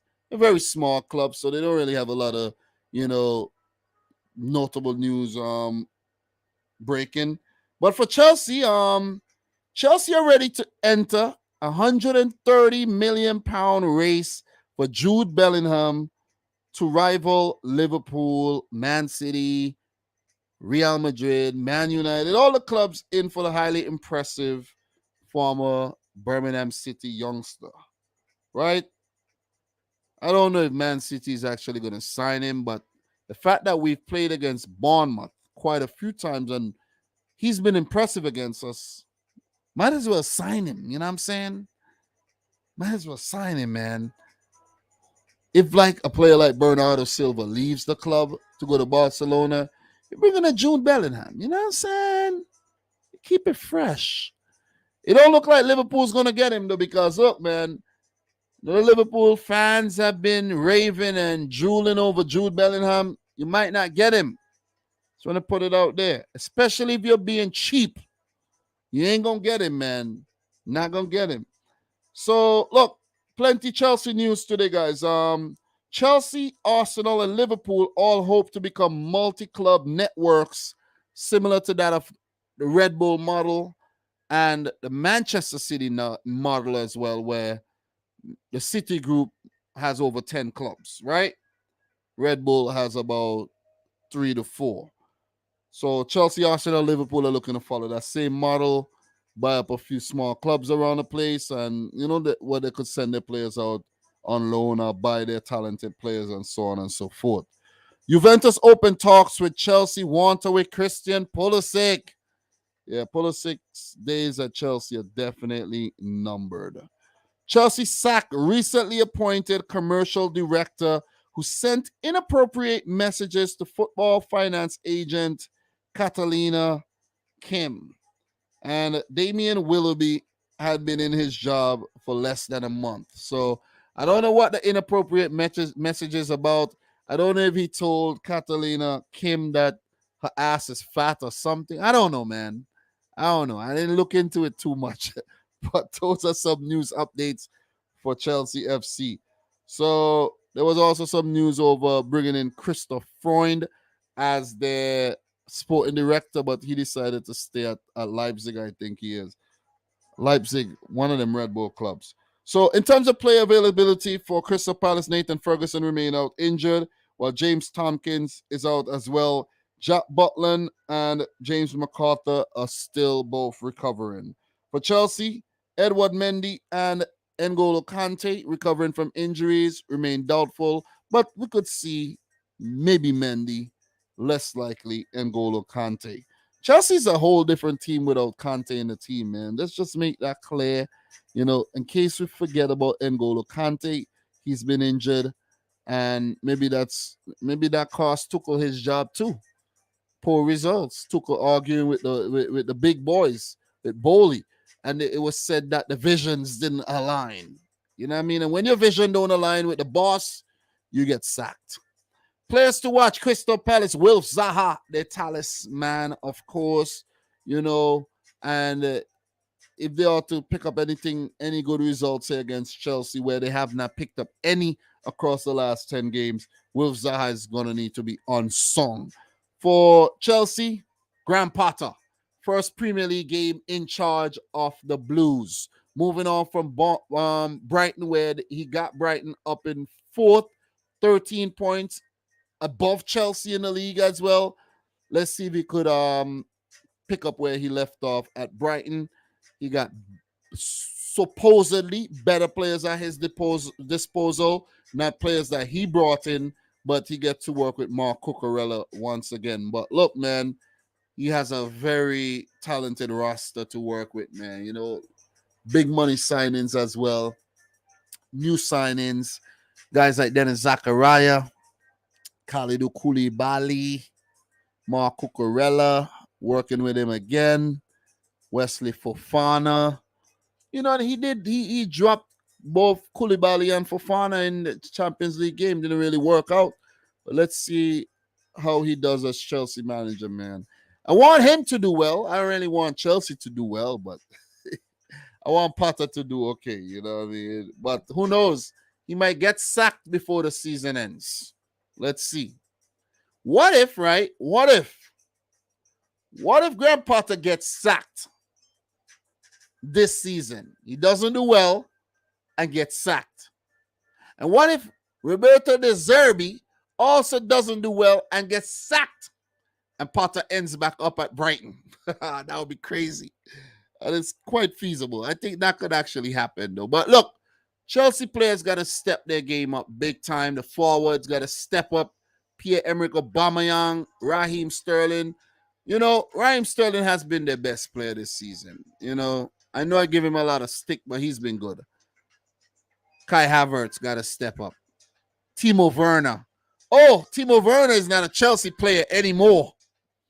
Like I told Chelsea fans, Timo Werner was shit. They never believed me. They argued.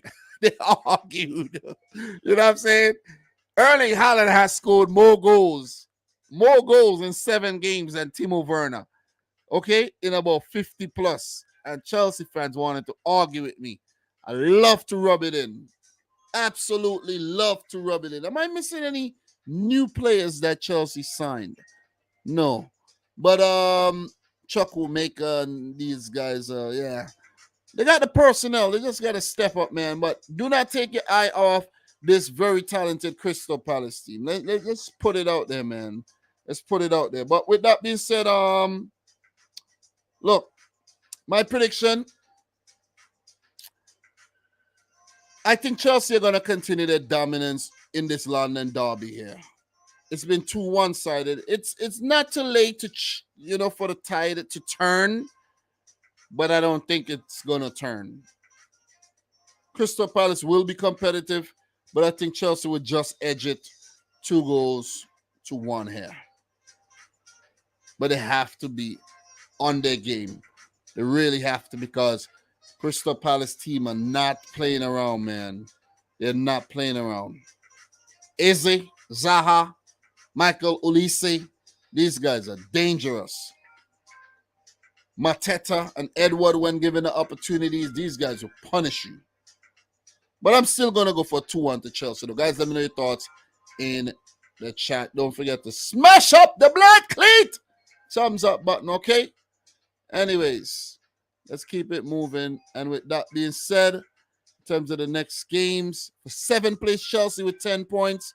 Their next match would be in the Champions League against AC Milan, followed by a meeting against Wolves, Milan again, and then Villa. For Crystal Palace, they're currently in 16th with 6 points, 2 draws in the last 2 games. The next one will be against Leeds, followed by a 1 against Leicester City. Talk to me, guys. Talk to me. All right? Talk to me nice, though. So, Adam is going for a draw. Adam, wow. 3-3. Ziyech hopefully will with a good goal.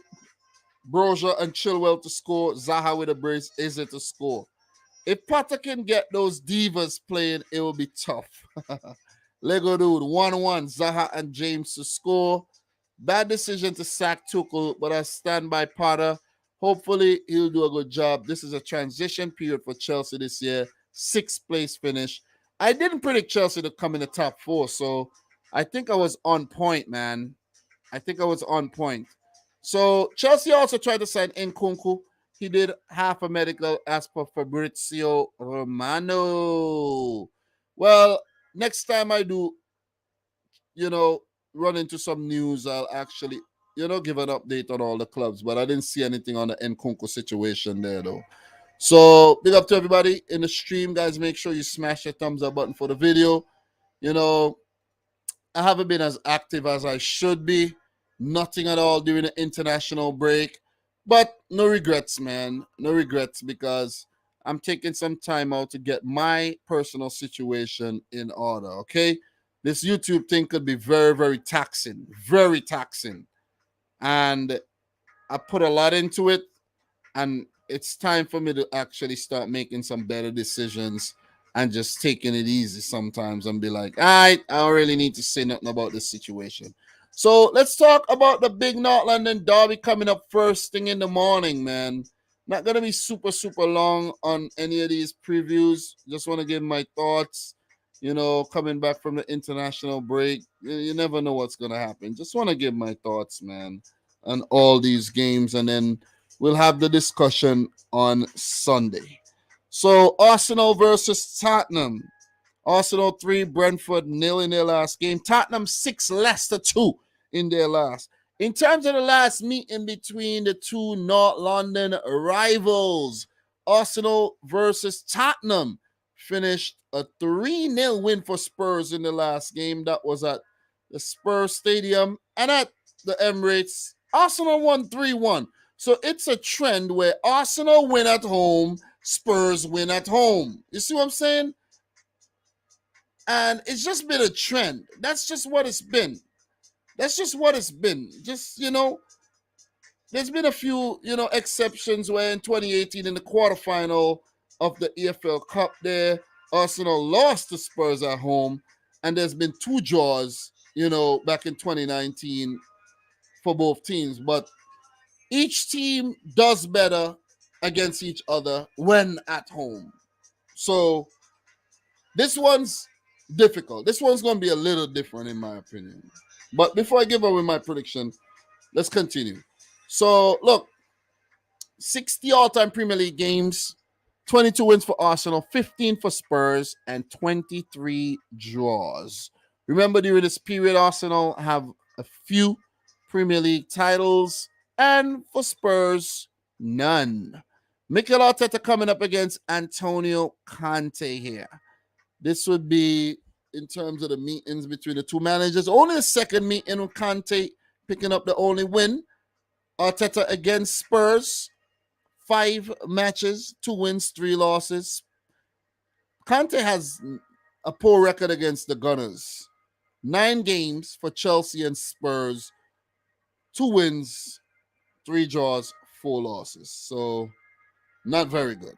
Not a very, very good record. Let me see if he has any games for Juventus in there. So, no. So it's just for Chelsea and Spurs. For Chelsea against Arsenal, he only picked up 1 win. He had a very, very poor record against Arsenal when he was a Chelsea manager. So, look, so a quick update on both managers and the teams there. So, just some news updates for both clubs. Let's touch on that and some squad updates as well. For Arsenal, I ran into an article in terms of the women team, right? They did beat Spurs 4-0 and broke the WSL attendance record with 52,000 tickets sold, beating a previous record of 38,262. And the men's team, the reason why I made a note of this is the men's team will be hoping to replicate this type of beatdown that the women team put down on the Spurs women team, right? So let's see if Arsenal men team could replicate that win. For Spurs, Heung-min Son became the first Spurs player to score a Premier League hat-trick as a substitute. And also the first player to do so since Stephen Naismith, Everton versus Chelsea back in 2015. So give it up to Son Heung-min, man. So look, in player availability for Arsenal, Mohamed El-Neni, Emil Smith-Rowe, Thomas Partey, Reece Nelson, Kieran Tierney, and Alexander Zinchenko all remain out or doubtful, while Cedric Suarez is also a doubt. He has not really been involved that much this season. For Spurs, Lucas Moura, Hugo Lloris, and Ben Davies all are doubtful.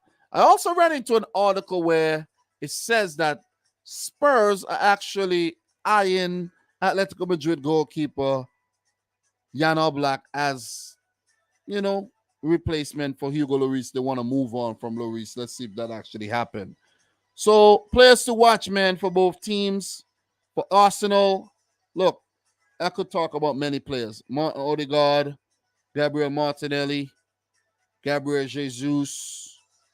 But we're going to mention a special player here, Bukayo Saka. I think Arsenal are going to need Saka on top of his game here. And it's good for him that some of the workload has been taken off his shoulders, where other players are stepping up and doing well. But he's going to need to put out a big performance here at home against Spurs if Arsenal are to continue to stay on top of the table, right? So the crazy thing about this game is it's the first match of the Premier League match week. Arsenal do have 18 points. Spurs got 17. So whichever team wins this game will be on top of the table. Might not be for very long, but for Arsenal, if they win, they will stay on top of the table. If they draw, they could still stay on top of the table if Man City fail to beat Man United, right? So a lot at stake here. Even though it's still very early in the season, a lot is at stake. So, look, Tottenham, player to watch, Son Heung-min. Very interesting story this season where he's been starting a lot of games, not scoring, got dropped, came off the bench to be the first Spurs player to score a hat-trick as a substitute. Statement. He's given Conte a headache. Kulusevski can't start, bro. Can't start. It's going to be Son, Kane, and Richarlison. Kulusevski, unfortunate casualty here. But it's good competition in the team, competitive competition, and it could only be good for the team, right? So, look, with that being said, what's my prediction here? Both teams have started well. Arsenal, quite impressive. Not so impressive against United. Spurs, A bit inconsistent as of late, but still, they've been very good. Bounced back with a big, massive win against Leicester City, right? I think this one's going to be a draw, guys. I think this one is going to be a draw. I'm going for a high scoring draw. It's going to be end to end stuff. Very open game of football.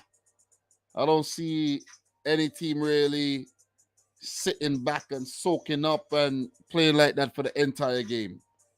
Spurs going to take the game to the Gunners. The Gunners going to take the game to Spurs. A lot of quality on display. Arsenal with their youth. Spurs with the likes of Kane and Perisic. Son Richarlison. Javier Bentancur and co. Which goalkeeper is going to be more impressive under there? Lloris or Ramsdale? Is the Arsenal defense going to continue to be very impressive? Saliba, Magalhaes, Ben White. Who's going to be at left back? Is Tierney going to be fit enough? We're going to see Tomiyasu slotting. Who's going to, what are we going to see? Is it going to affect Arsenal? The midfield is going to be key. Granit Xhaka.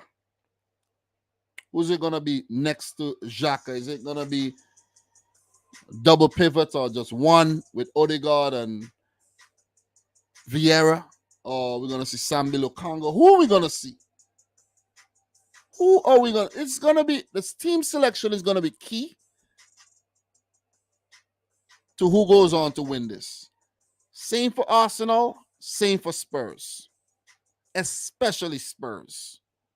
Especially Spurs. Because I think with Arsenal, Arteta knows his best 11. He's going to, once fit, we know that we're going to see Jesus, Saka, Martinelli, Odegaard, Xhaka.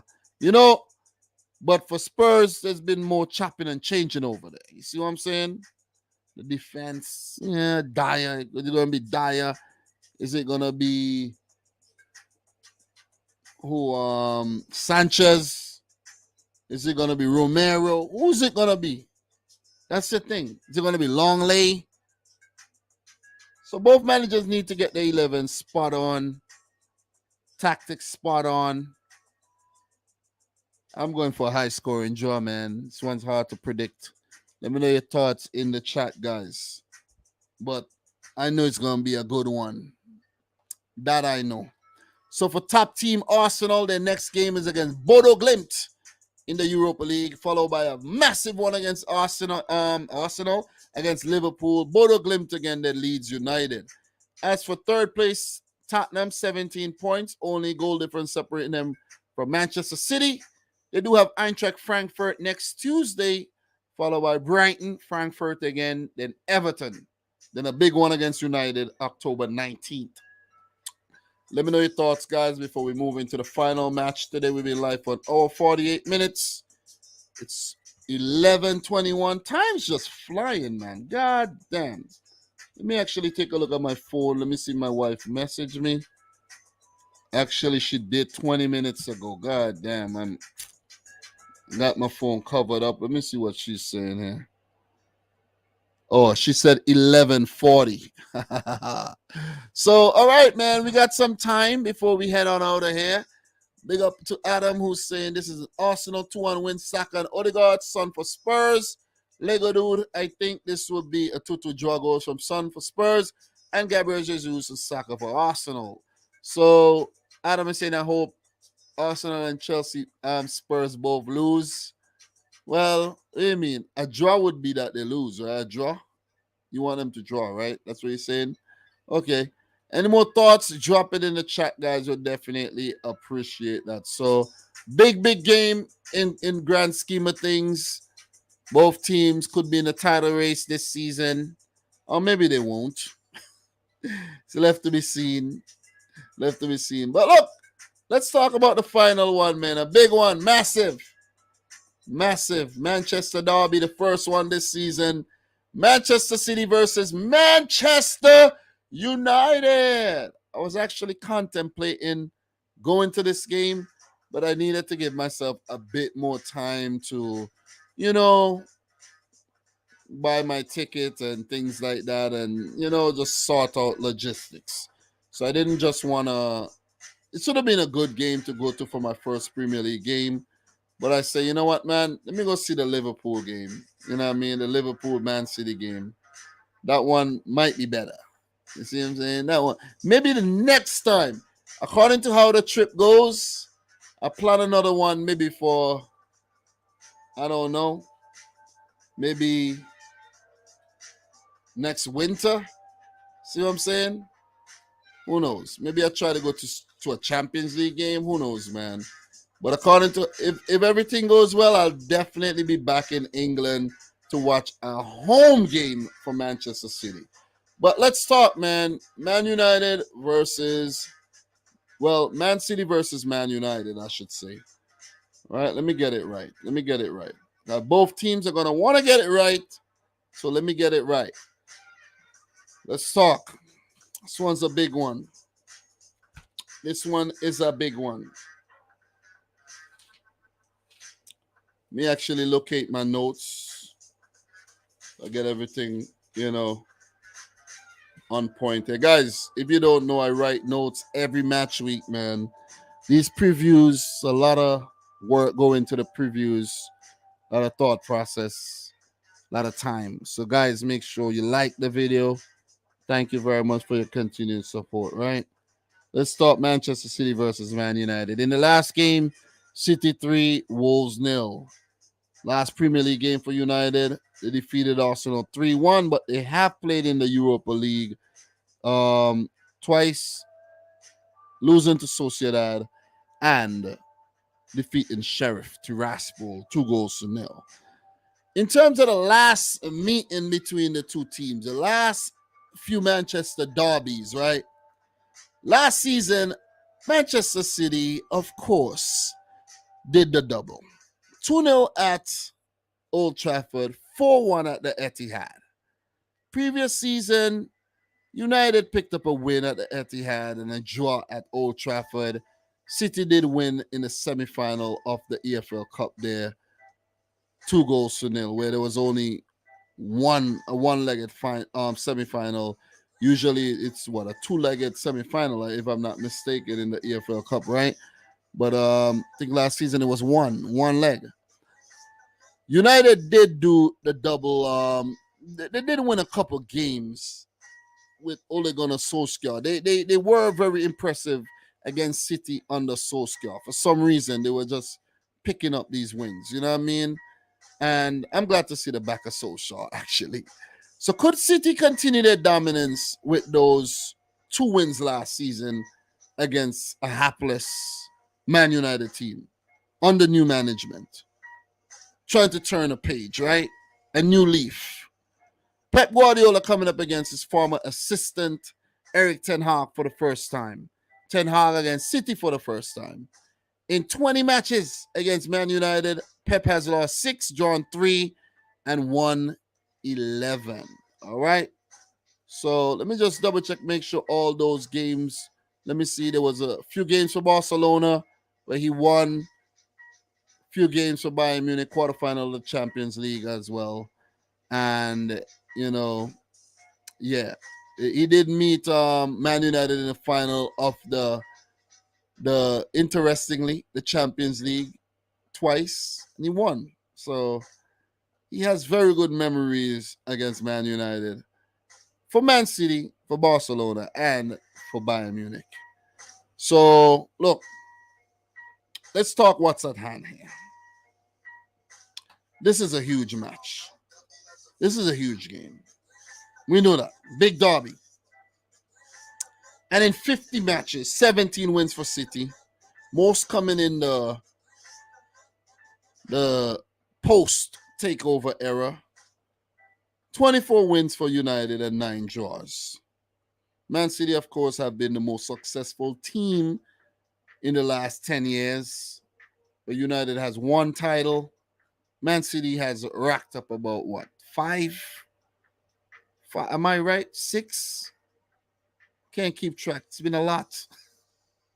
It's been a lot of titles. Mancini, Pellegrini, Pep, 6?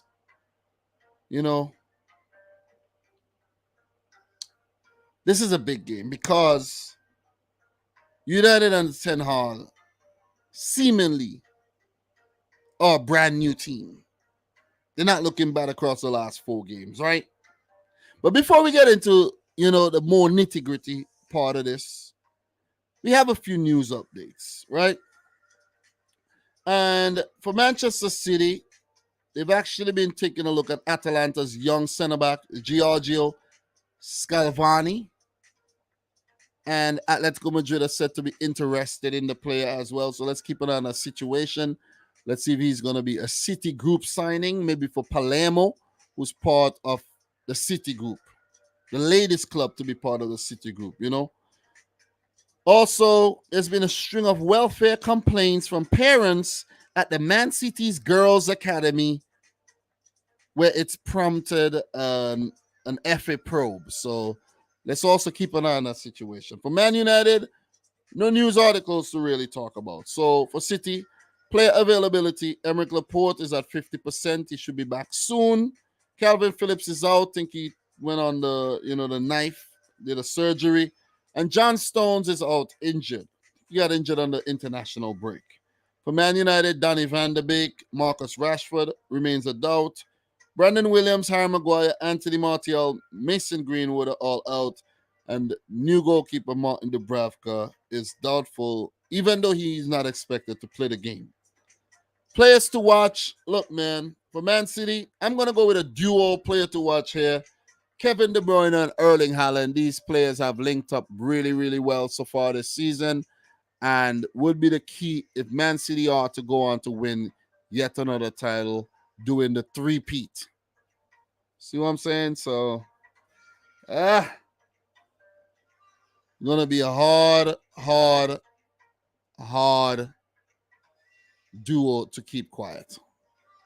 Very, very difficult because the telepathy between the two players where Haaland knows to make the run, De Bruyne will pass the ball. De Bruyne knows where to find Haaland. It's like, there's a radar, you know what I'm saying, picking up Haaland. And both players has definitely been really, really impressive so far. How impressive? Let's just take a quick look at Erling Haaland's profile so far this season. The number 9, the Norwegian, he's only 22 years old, and he's already scored 11 goals in 7 appearances in the league. To go with a few in the Champions League. So 14 Manchester City goals in 10 games. Absolutely out of this world. Okay? And if he continues like this, he will score upwards of 40 goals this season, which would be absolutely insane if you ask me. Let's take a look at Kevin De Bruyne, right? He has a handful of goals this season. Not much in terms of goals, but 1 goal in the Premier League, and that's it. But the assist count is going up because if we go over here and we go down to where the stats, let's go over the stats. Check the leaderboards. Erling Haaland on top with goals. Kevin De Bruyne on top with assists. Okay, so that's why the deadly duo. Deadly duo, man. And Haaland has a couple assists as well to go with that. For Manchester United, any one of their players on the leaderboards there? No. But we have to keep an eye on the new centre-back partnership of Lisandro Martinez and Rafael Varane, if both are fit. Because I think that will be key. Keeping Haaland, Foden, Grealish, Kevin De Bruyne, whether Gundogan or Bernardo plays, it's going to be a task in itself. Man City just continue to just throw the kitchen sink at you. All the players become a threat to score. Even Ruben Diaz running up to tap in like a striker. John Stones, you see what I mean? Kyle Walker not so much, but Cancelo could hit them. Rodri could hit them. Gundogan with his runs. So Martinez and Varane is going to need to be on their A game if they are to keep a clean sheet or keep the goals down to a minimum and go on to get something from this game. What I like about this game is going to be the battles within the game as well, where the midfield, Bruno Fernandes, Christian Eriksen, whether Fred or McTominay plays, whether it's Casemiro. I want to actually see a Casemiro, Eriksen, and Bruno Fernandes. I want to see these teams put out their best possible teams, especially United. Put them out. Anthony, Sancho, if Rashford is fit enough. Put out the best possible team. Malacia, Dallo, interesting battles on the wings. De Gea is going to be tested. Edison is going to be tested. Is it going to be Diaz and Akanji at the back for Manchester City? Who's Pep going to go in with? Enthralling, man. Enthralling, to say the least. This game will be on Sunday. It has its own slot, so no other game will be played. It'll have our undivided attention, and I'm looking forward to this one 100%. Who do I think is going to win this game? At first, I wasn't confident. I wasn't confident about this game at all. Doubts were kicking in, but the team has been impressive, right? I know there's been a few draws, a few setbacks, but it's going to be difficult for United to get something from this game. I know they've been impressive in their last 4. They beat Liverpool. They beat Arsenal, right? Right? You see what I mean? You know, you got to give it to them. Definitely got to give it to them. Check the form guide. They beat Leicester, beat Southampton, right? The 2 games that they lost, they shouldn't have really lost those games. Brentford and Brighton, right? United should have been 6-6. Man City, Newcastle, and Villa draws. That's been it. No losses yet. Very impressive start. Only Arsenal above City. If Man United manage to pick up a win here, we gotta take them very serious this season. Very, very serious. Even a draw. Because they're picking up some form. They're competing. A draw for City won't be a bad result. It just means they continue to remain unbeaten. It's been a great start to the season. I think it's been a better start than the previous season where we still went on to win the title. You see what I'm saying? So a draw won't be a bad thing to me either. I don't want to draw, but it won't be a bad result at all, seeing that United are playing well. But with all that being said, you know Man City are going to play with most of the ball. And it's going to take a big effort for Man United to keep them out.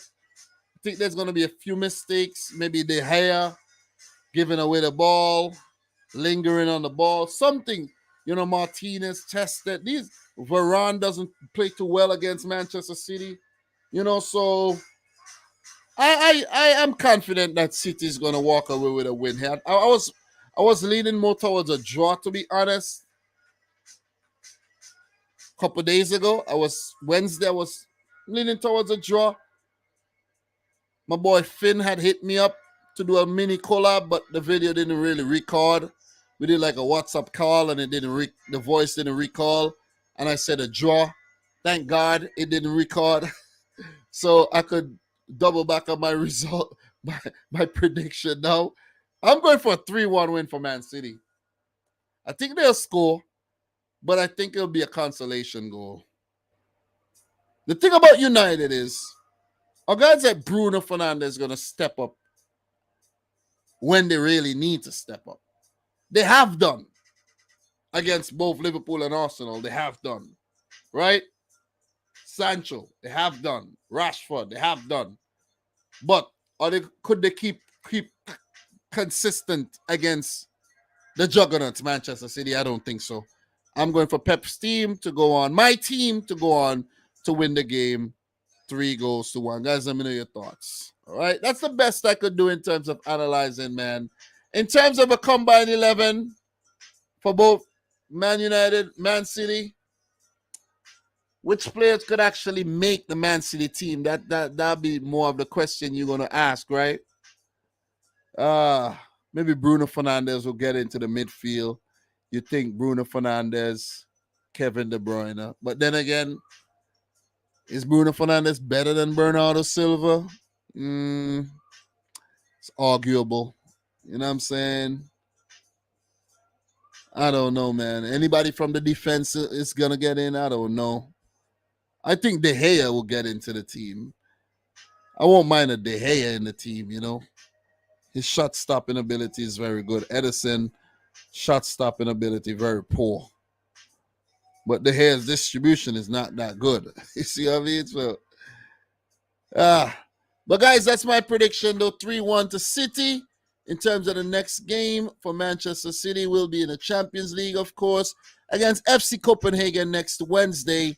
And the next Premier League game is against Southampton, followed by the Copenhagen away leg and the game that I'll be going to against Liverpool on the 16th of October.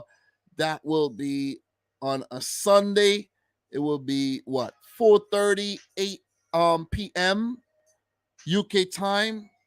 So, yeah, looking forward to that game. I'll try to do a little vlog, guys. I have a what do you call it there? A GoPro. I haven't used in quite a few years. I gotta crank it up and see if it, I get it working again. And I'll do a vlog of some sort. You know what I mean? My first Premier League game. So the Lego Dude is saying Haaland is a cheat code. Indeed, he is. Adam Dom, when the Chelsea and City play in the EFL, that's a home game for City. I don't even know, bro. Seriously. I could remember us drawing Chelsea. Yeah, I could remember that. That game is sometime in November. That will be November 9th. Home game for Man City, yeah. Just before the World Cup. The last game before the World Cup for City is against Brentford. So the second to last game before the World Cup is against Chelsea there. So let's hope that there's no injuries to any players going into the World Cup as well. So, look, for Man United, in terms of their next game will be against Omonia Nicosia in the Europa League. They're traveling to Cyprus. Oh, man. Vacation. Then Everton, Omonia again, and then Newcastle. So thanks to everybody who tuned in to yet another live stream. I did enjoy doing it. 2 hours, 7 minutes. Took me a little longer than I wanted to, but there were some big games, so, I had to get deep. Thanks for everybody who tuned in, man. Adam, Lego Dude, BX Gunner, Ryan, Michael Olopido. Who else tuned in? A lot of you guys tuned in, man. People who commented, those who didn't, those who watching the replay right about now. Appreciate you guys tuning in. Marcel, Palomo.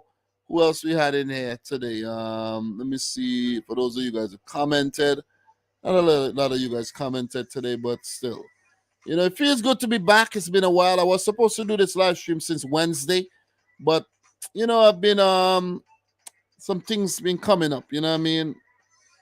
Like last night, my boy Liam didn't go to sleep, and he's sleeping right now, so that's a good thing. Errol Brown, big up to you, bro. Big up, thanks for coming in. Big City fan. Everybody watching the replay, make sure you smash the thumbs up button, guys. I gotta go pick up the wife right about now, so I will link you, pretty soon. Maybe I'll do a little video tomorrow, a little roundup on the games tomorrow between, after I get off of work. Maybe I'll do something. I think I'll do something for a little 10 minutes. I'll get something and put it out a little later and start being consistent on the channel again. All right? So, guys, thanks for tuning in to yet another one. It's your boy, Dominic Rich. Until next time, peace out. Rich Squad. Peace.